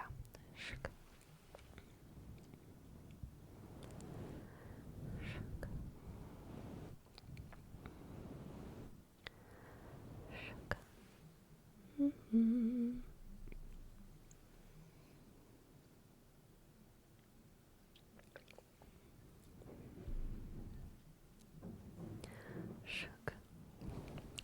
I have enough spicy memes on my phone, and anytime I give my mom my phone to look at a pic of my cat, she just starts swiping without realizing. Yeah, whenever I give my phone to an older person, and they start zooming in, I'm like, oh no, be careful with your fingers. Be careful with your fingers on that picture, madam. You know what I mean? They start zooming in and zooming out, and it's like, be careful, be careful. Shk. Shk. If anything, what scares me of giving my phone to older people is that they may call one of my friends by mistake. Yeah, yeah.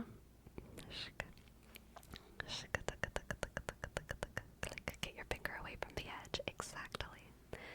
Exactly.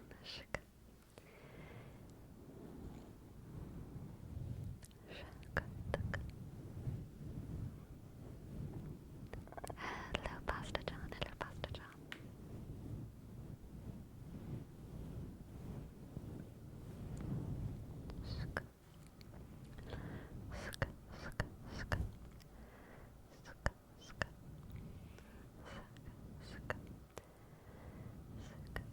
Literally going to school to be an archivist, but I'd still keep all my pics in one big pile. Nice. Perfect. Very nice.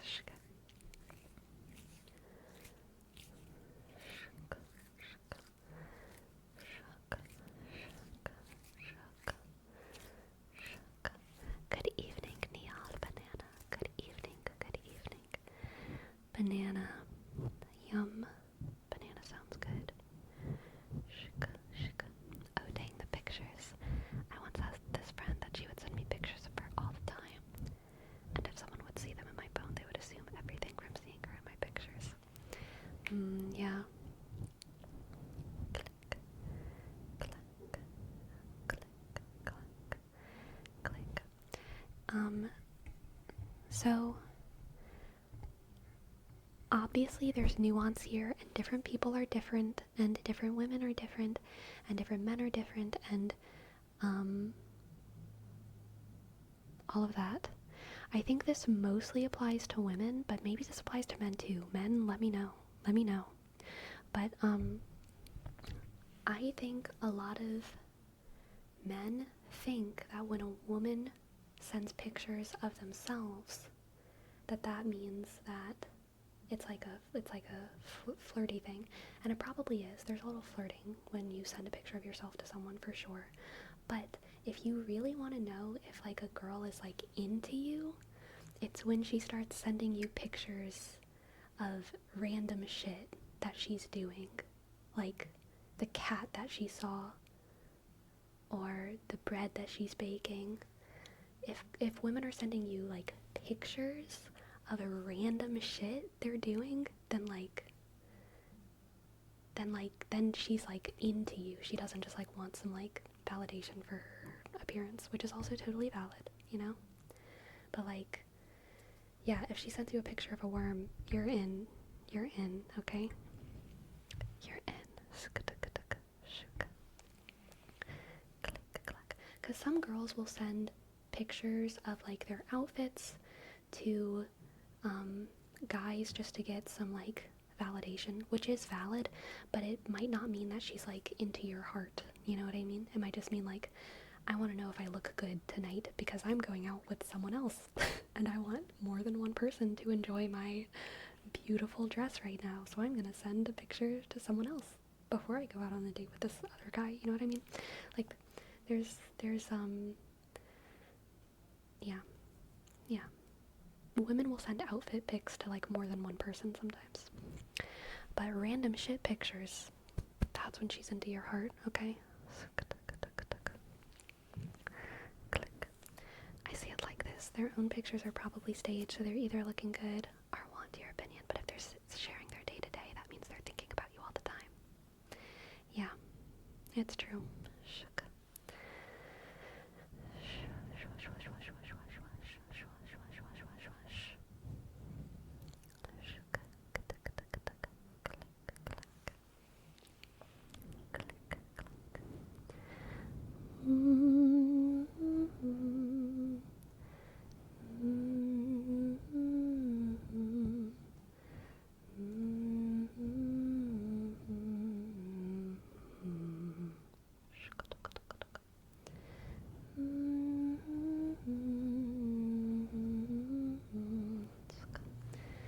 I do think the same thing, but with memes. Oh, hey, this meme I found made me think of you. Here, take it. Yes, nice. Get yourself a girl who will show you a picture of the road girl that she saw on her walk this morning. Yes, absolutely. Do you think by talking about the day today also works? Yes. I'm saying pics are like a 80 to 90% she's into you. Talking about the day to day is like 40%. There's like a 30 to 40% she's into you. But like pics are like definitely. Some people don't send pics though. That's true. You just don't get that level of sureness. But like, yeah, that's how I feel at least. Cause like sometimes people will tell you about their day, but they're not into you. They just are trying to tell someone about their day. But I feel like if you're sending pictures, that's another level. I don't know.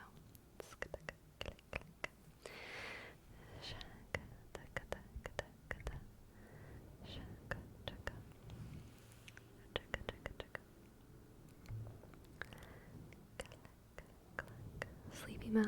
Yes. Did you use Snapshot? No, I did not.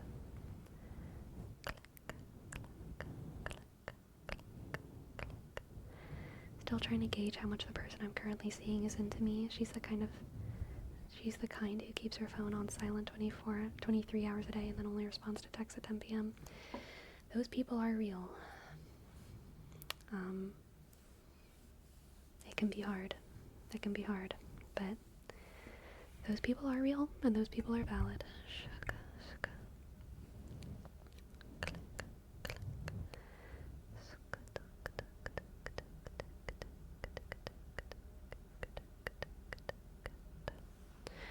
I agree of that with girls, but in your experience, does that go the other way too? Like guys sending pictures of what they find during the day? I have no idea. That's for y'all to tell me, okay? I don't know. Yeah, I don't know. I feel like, okay, in my experience, when guys, I don't think I've ever, like, been in a flirty thing with a guy who sends me random stuff from their day. They will send me random stuff they're doing, like, oh, I did this to my car, or like, oh, I did this to my boots, or oh, I did this to the ceiling fan. They'll send things that they do, but in my experience, they've sent that to multiple people in the same way that women will send their outfits to multiple people. That's just in my experience. I don't know. I have much more experience with women than men because I am a friend of women, and I have been a friend of women, like, for most of my life. So, like, I feel like I kind of understand girl flirtation more than guy flirtation, and it's not even all my own experience. It's like my friends' experience as women as well. But like, I don't know as much about guy flirting, honestly. I feel like men are just, I don't know how men, like, yeah, I've never had a man send me a picture of like a random cat that he sees or a random roadkill or whatever. Anything like that.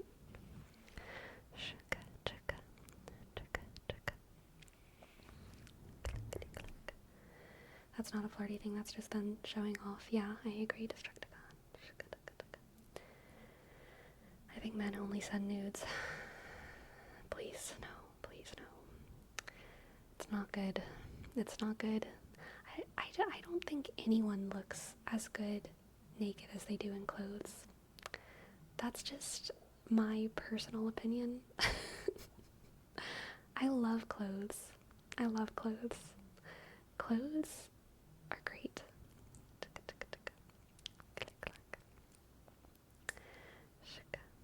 I think generally if guys send you pictures of their face, they are more flirty.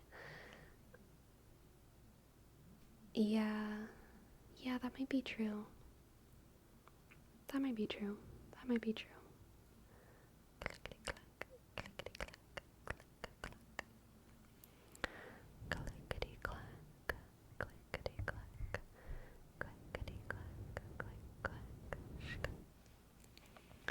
Yeah, I wouldn't send a picture of roadkill as a flirtatious gesture. I'm pretty sure that would get misinterpreted.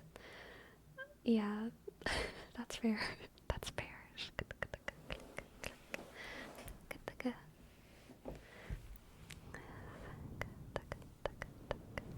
In my head, and this is again like going back to like the girl thing, and obviously again I want to caveat this with like different people have different flirting styles, and I am speaking about this in like a very like heteronormative, gender normative way, but there are many exceptions. There are many exceptions and many unique people who live outside of these boxes and live outside of these rules. And that is good and that is wonderful. And that is the spice of life.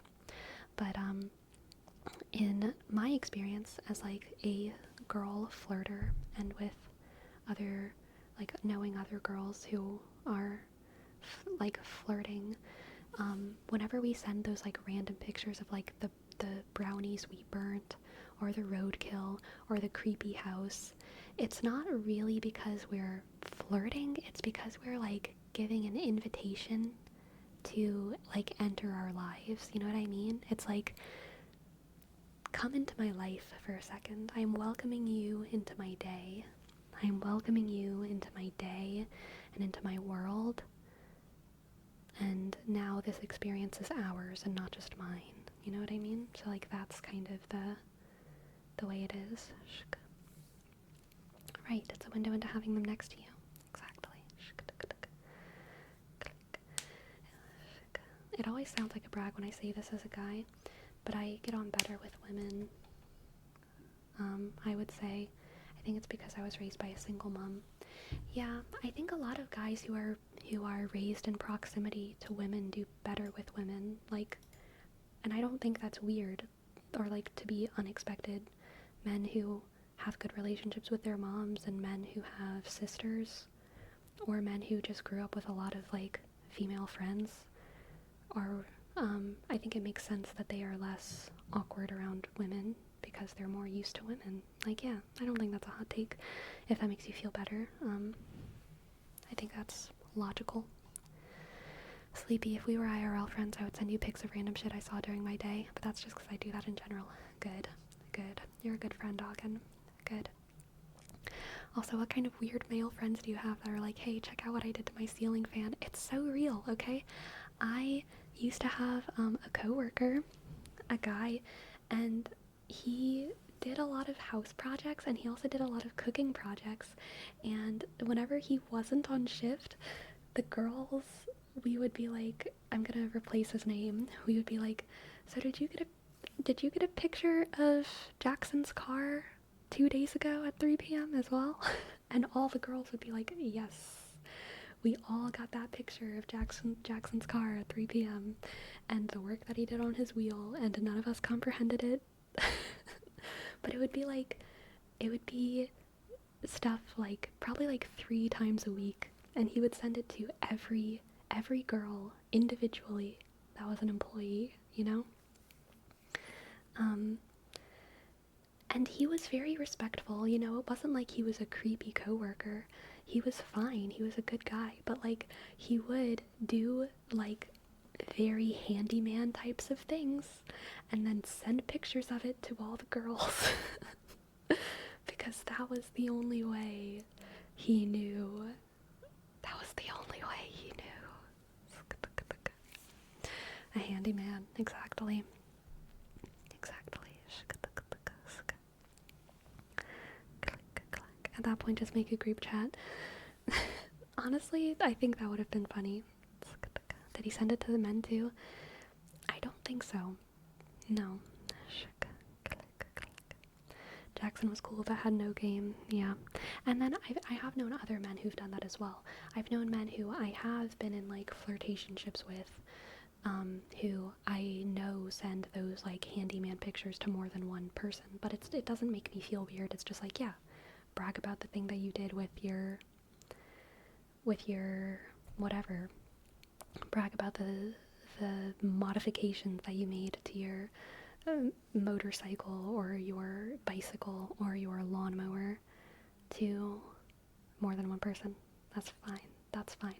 But I do feel like when men do that, it is kind of like similar to whenever girls send like outfit pictures to like more than one person. You send your outfit pictures to your girlfriends and your guy friends and the people that you flirt with.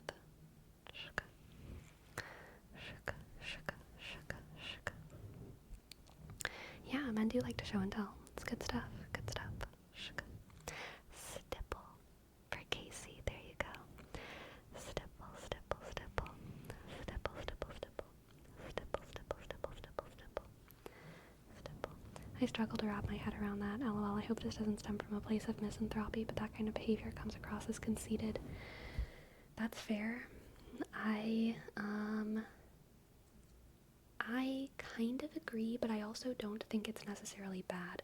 Like, obviously, there's pride involved, but I think it's okay to kind of celebrate your victories. I don't think every victory has to be by yourself. I will say personally, I don't like sending outfit pics to people, to anyone. I never take pictures of my outfits because I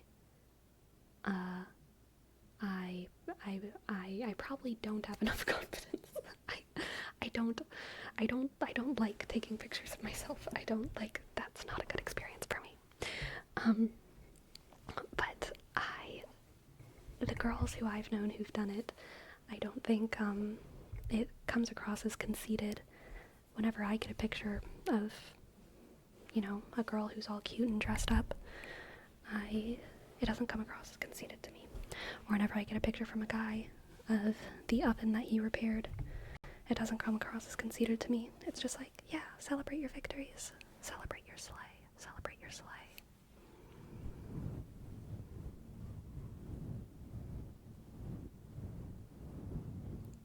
Shook. Stipple. Stipple. Stipple. Stipple. Don't I have a brush somewhere? You know, I have this little Oregon weed, and it will do for now. Stipple, stipple, stipple, stipple, stipple, stipple, stipple, stipple, stipple, stipple, stipple, stipple, stipple, stipple, stipple, shook. Peter, thank you for your sub. Thank you for your sub, Peter.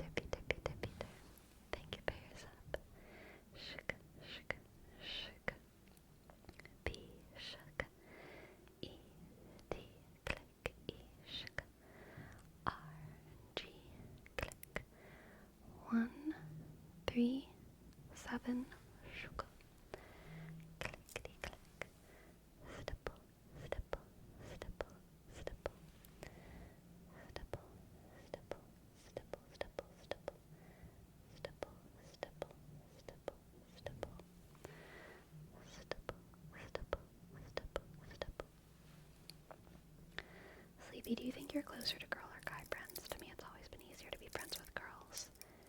So when I'm with guy friends, it's kind of weird when we have deep talks because I feel out of place. So in college, I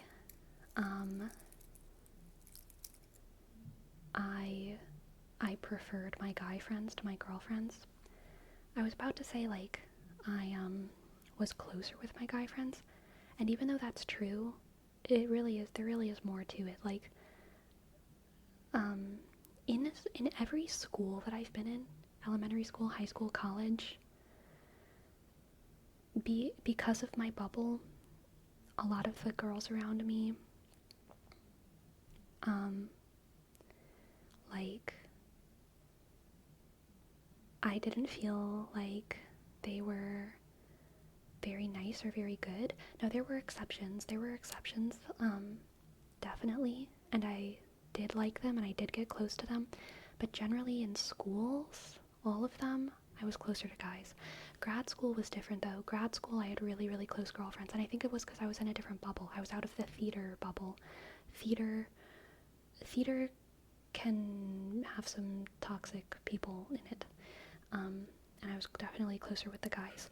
But in graduate school, way closer with the girls, really like healthy, fun, good friendships. And then in the every like work situation I've been in, I've been much, much closer with the girls. And I love my girl friendships.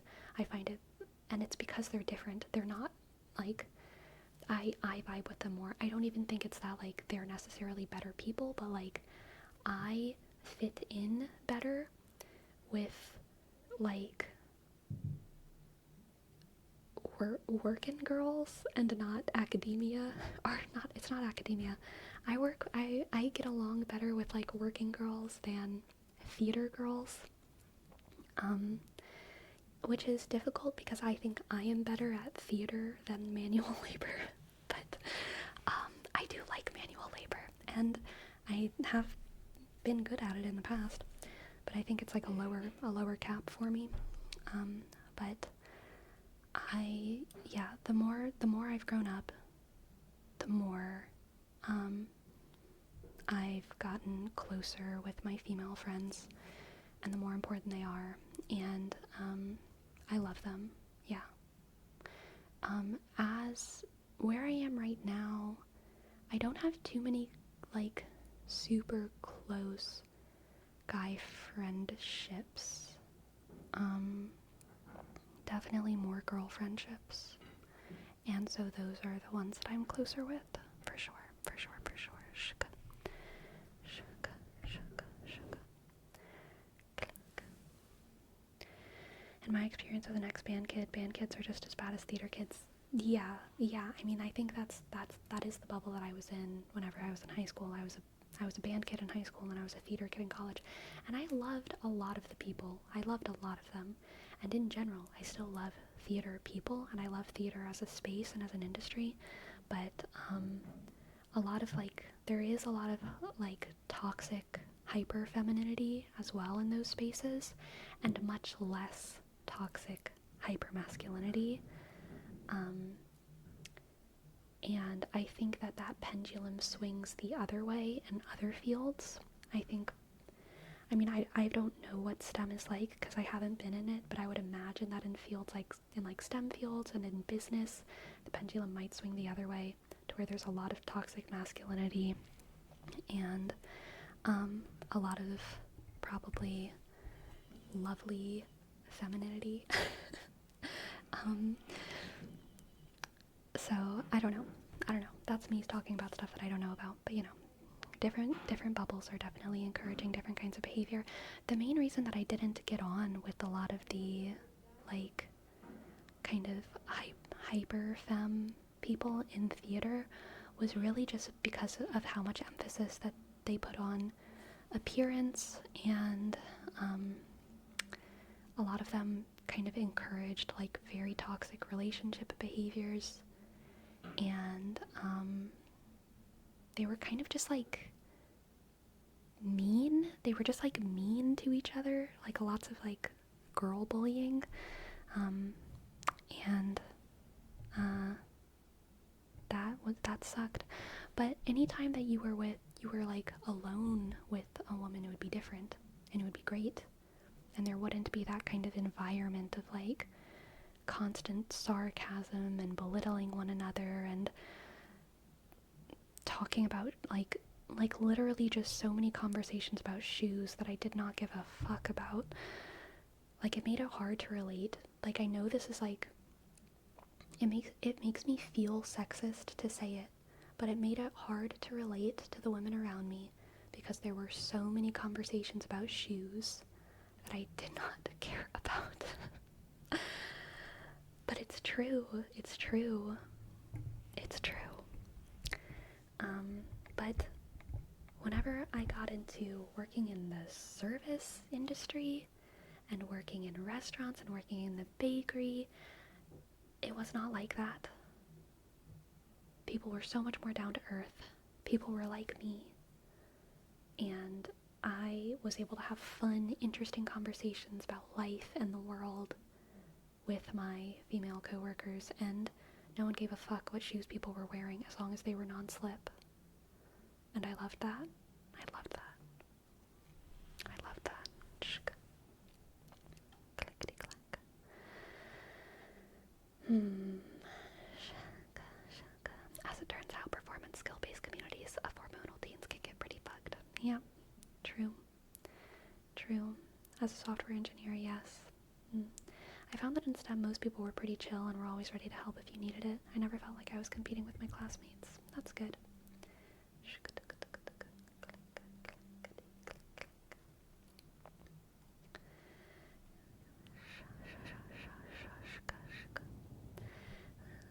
Sleepy, that's exactly how it was the other way around. The conversation I tend to have with guys was about sports, girls, party, etc. But with girls, I have real conversations. Yeah, that's so interesting. That's what I'm saying. I think certain spaces have more like toxic masculinity and more supportive, like wonderful femininity within them, and then other spaces have like more toxic femininity and like really healthy, nice masculinity. And I think, at least in my experience, in my specific like theater bubble in Louisiana, that's how it was. The girls and the other people who kind of upheld this like toxic femininity culture. Yeah, it was like toxic, but a lot of the men and the guys were like way more chill, and I could have like normal conversations with them. I can't deal with that frenemy stuff. Yeah, it's rough. We're either friends and we respect each other, or we're friends. Or we aren't friends, yeah. I'm too sensitive for all that. Yeah, for real.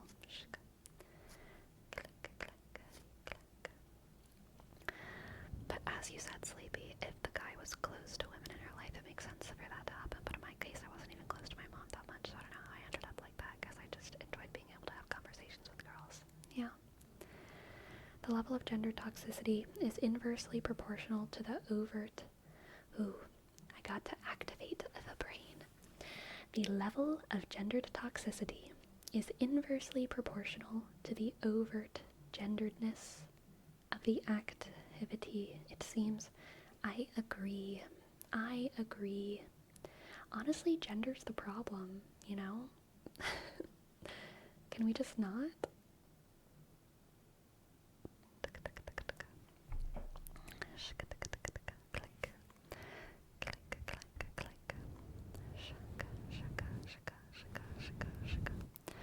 We are all just people. We are all just people. Click, click, click, click. Shaka, shaka, taka, taka, taka, taka, taka, taka. Taka, taka, taka, taka, taka, taka. Kata, kata, kata, kata. Pushka, pushka, babushka, dudaka, dushka. Pushka, badushka.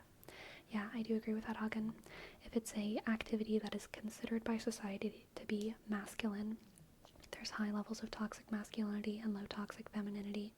And if there's an activity that society considers to be feminine, then it is characterized by high toxic femininity and low toxic masculinity. Yes. Yes, yes, yes. Shuk.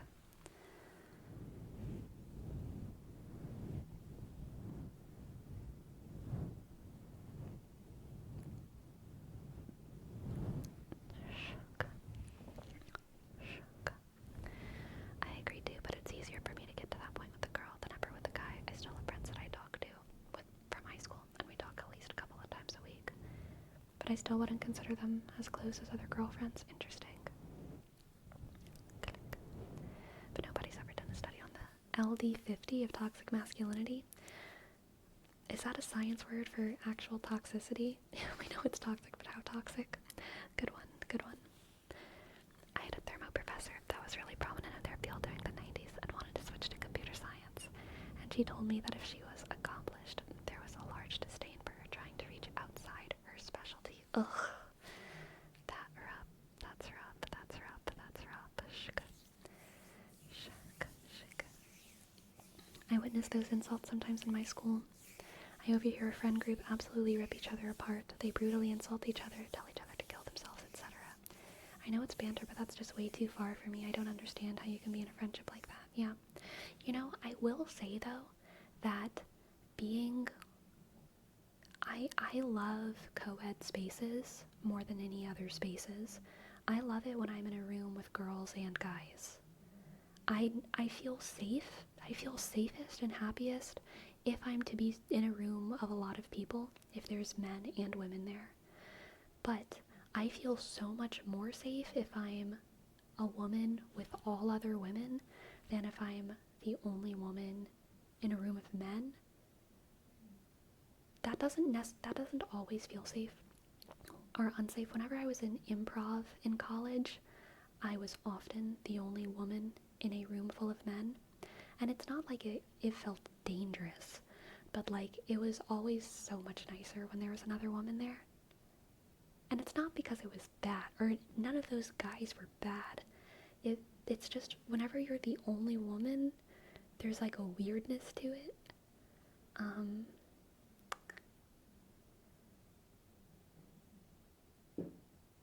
There's a weirdness to it. You know what it makes me feel like a pick-me, but like I'm not trying to be picked. If that makes sense. It's not that I feel like a token exactly. I literally feel like I'm performing availability, even though I might not be psychologically like available or something, you know what I mean? Like I feel like I feel like I'm performing pick me even though I do not want to be picked. I just want to do improv for fun. And whenever there's other girls, it doesn't feel like that. But a space with only girls can also be, and I'm talking about rooms of like 10 or more people, okay? So like if I'm in a room with like 10 or more girls, then I never get any of those kinds of weird feelings. But I do just, I mean, being in a room with 10, being in a room of 10 people is something that I don't like. Being in a room with 10 girls is less uncomfortable than being in a room with 10 guys, which is more uncomfortable, but neither of them are fun. But being in a room with 5 girls and 5 guys is the most fun of all the options. But generally, I would like to be in a room of 3 people or less at all times. Shuk. Shuk. Click, click. Shuk. I think it depends if you know those guys. Like if there's 5 guys friends, it's not bad. But if you're with 3 friends and 2 unknown guys, and I see how it can feel weird. Yeah. I think I'd feel fairly safe as the only guy in a group of girls, but I'm also not conventionally hot or whatever, so I tend not to get lusted after. Yeah, interesting. I think the opposite said for guys too. When I went for a poetry slam, I was the only guy there, and I felt like I was perceived as like, oh, he's just here to hit on people. Yeah. That's one way to phrase it. I need tricks. Do any of them have cat ears? Man, that would make me feel more safe than anything. If I was in a room where anyone had cat ears, I would feel a little bit more safe.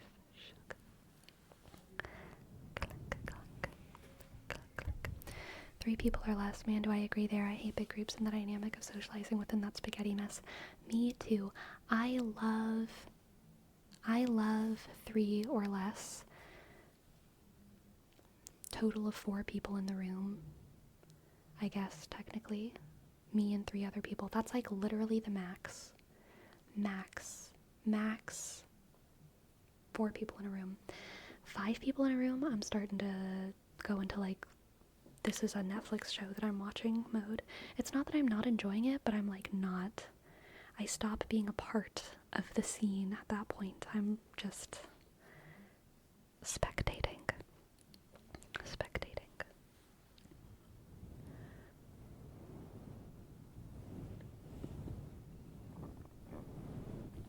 How does this translate in church?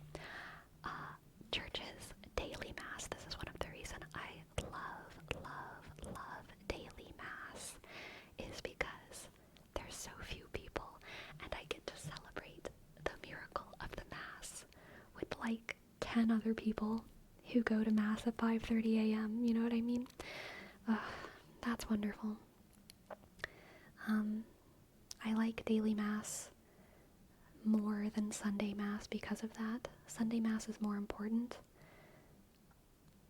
but daily mass is a more fun activity for me as a human on the planet. Shook.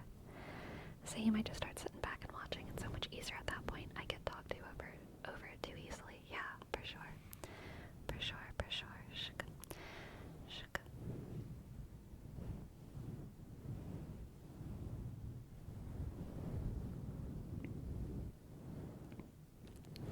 Also, you may feel like people may think something is weird about you, but you'll never feel in danger as a guy surrounded by girls. Yeah, and like whenever I've been in the only girl in a group of guys, I've never felt in danger. If I feel in danger, I leave. There is no situation where I like I would never volunteer to feel endangered. You know what I mean? And I've been in many spaces where I'm the only girl, but like I've never felt in danger. If I felt like I was in danger, then I would leave. Because every time that I've been the only girl in a situation, even if there are uncomfortabilities that come with that, like I'm with friends. Like nothing's like okay, like how absurd is it? How absolutely absurd would it be if I was in a room full of guys and one of them did something dangerous or bad to me in a room full of guys? No matter what I look like, I could be like in sweatpants with like unkept hair and looking frumpy as hell, wearing like Crocs, and it doesn't matter what I look like. If a guy does something threatening to a woman, do you think other other men would not stop that behavior? Like, being in a room full of guys, like, you're safe. As long as they're good, and if they're not good, leave. Leave. Leave. Leave. So I've always felt safe when I've been in a room full of guys as the only girl. And I've always felt safe when I'm in a room full of women as the only girl. Because I'm not in rooms of evil people. I'm in rooms with broadly decent people. You know what I mean? I'm in broadly decent people. The sad reality is sometimes they don't. That's true. And if that shit happens, never go back. Okay? If you're in a room full of people and something bad happens to you and the other people don't stop that, never go back. That's so shit. That's so shit. And you deserve better. Sorry for the bonk. You deserve better, okay? You deserve so much better.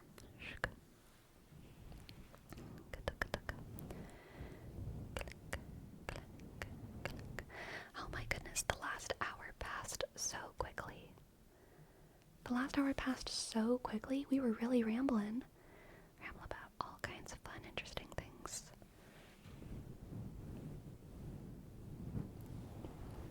That says some sad stuff about groups of people. It really does. It really does. Okay. Actually, one last thought. I think being in a room full of people offers you safety that the internet doesn't. And I think that that is one of the scary things about the internet, is that whenever bad things happen to you on the internet, no matter how many good people there are in the internet room with you, they can't stop the bad. If you're in a room full of people and someone punches you, everyone else will stop you from being punched. If you're on the internet and someone starts slandering you, no one can stop that. Eventually, maybe that person might get banned from whatever platform, but like, no matter how many good people there are on the internet, it's really, really hard to stop bad behavior. And I think that that is one of the scary things about the internet in general, is that we're all alone and there's no one in this room. There's no one in this room. At least in stream you have mods, that's true. In stream we have mods. But like, broadly speaking, I think that is one of the fears of the internet. Anyway, yes, let's name the stream. What have we talked about? What did we start the stream talking about? I know at the end we were talking about toxic stuffity stuff, right?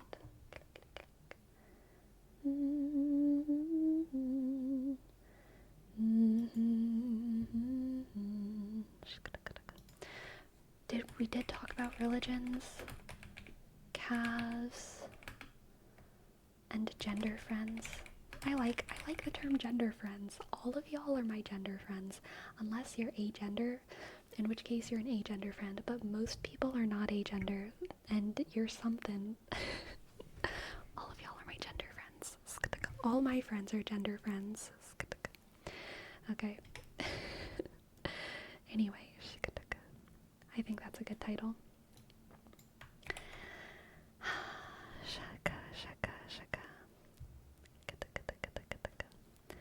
Alright, who are we reading? We still have 4 minutes, which is secretly a long time. So we have some time. Let's see. The best snail VTuber on this side of the Pacific is streaming. So is Georgie Wynn. Gosh.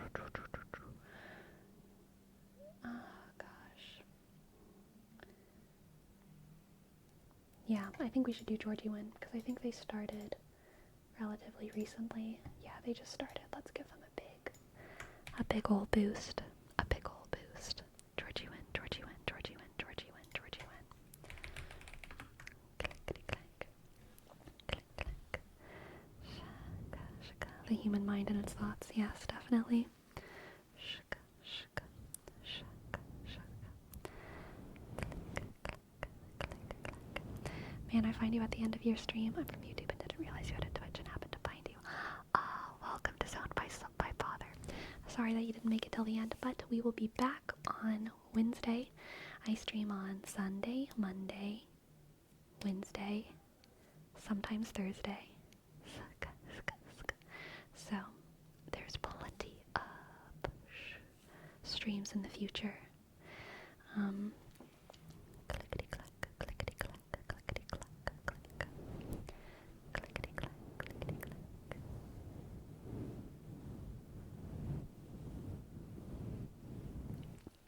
We will be back Wednesday. Here's your sneak peek. Here's your little sneak peek. Sneak peek, sneak peek, sneak peek, sneak peek. Sleepy, remember when you asked earlier why we stick around? It's because of these kinds of conversations, the vibes, and how fun everything is. Aw, yeah. Honestly, that's why I stick around. Because the conversations, the vibes, and how fun everything is. And because, because I can. Because I can. You know what I mean? I have the great privilege of being able to do this without having to stop. That is a great, great, great, great, great privilege. Truly, truly. And that is what I thank you all for. Thank you. Thank you for helping me make this sustainable and happy and good and good. Clickety click. Nice to exercise the mind now and then with actual conversation. Ah, yes, I agree. Alright, let's get this raid started. Good. Ah, the target channel has disabled raids. Alright, y'all, we're going to Snail Girl. We're going to Snail Girl. Snail VTube time. Good night, everyone. Good night, everyone. Thank you so much for spending the night. Click, click, here with me. Good night, good night. Good night, good night, good night. Relax, relax, relax. Sleepy, sleepy, sleepy, sleepy, sleepy. Good night. Good night.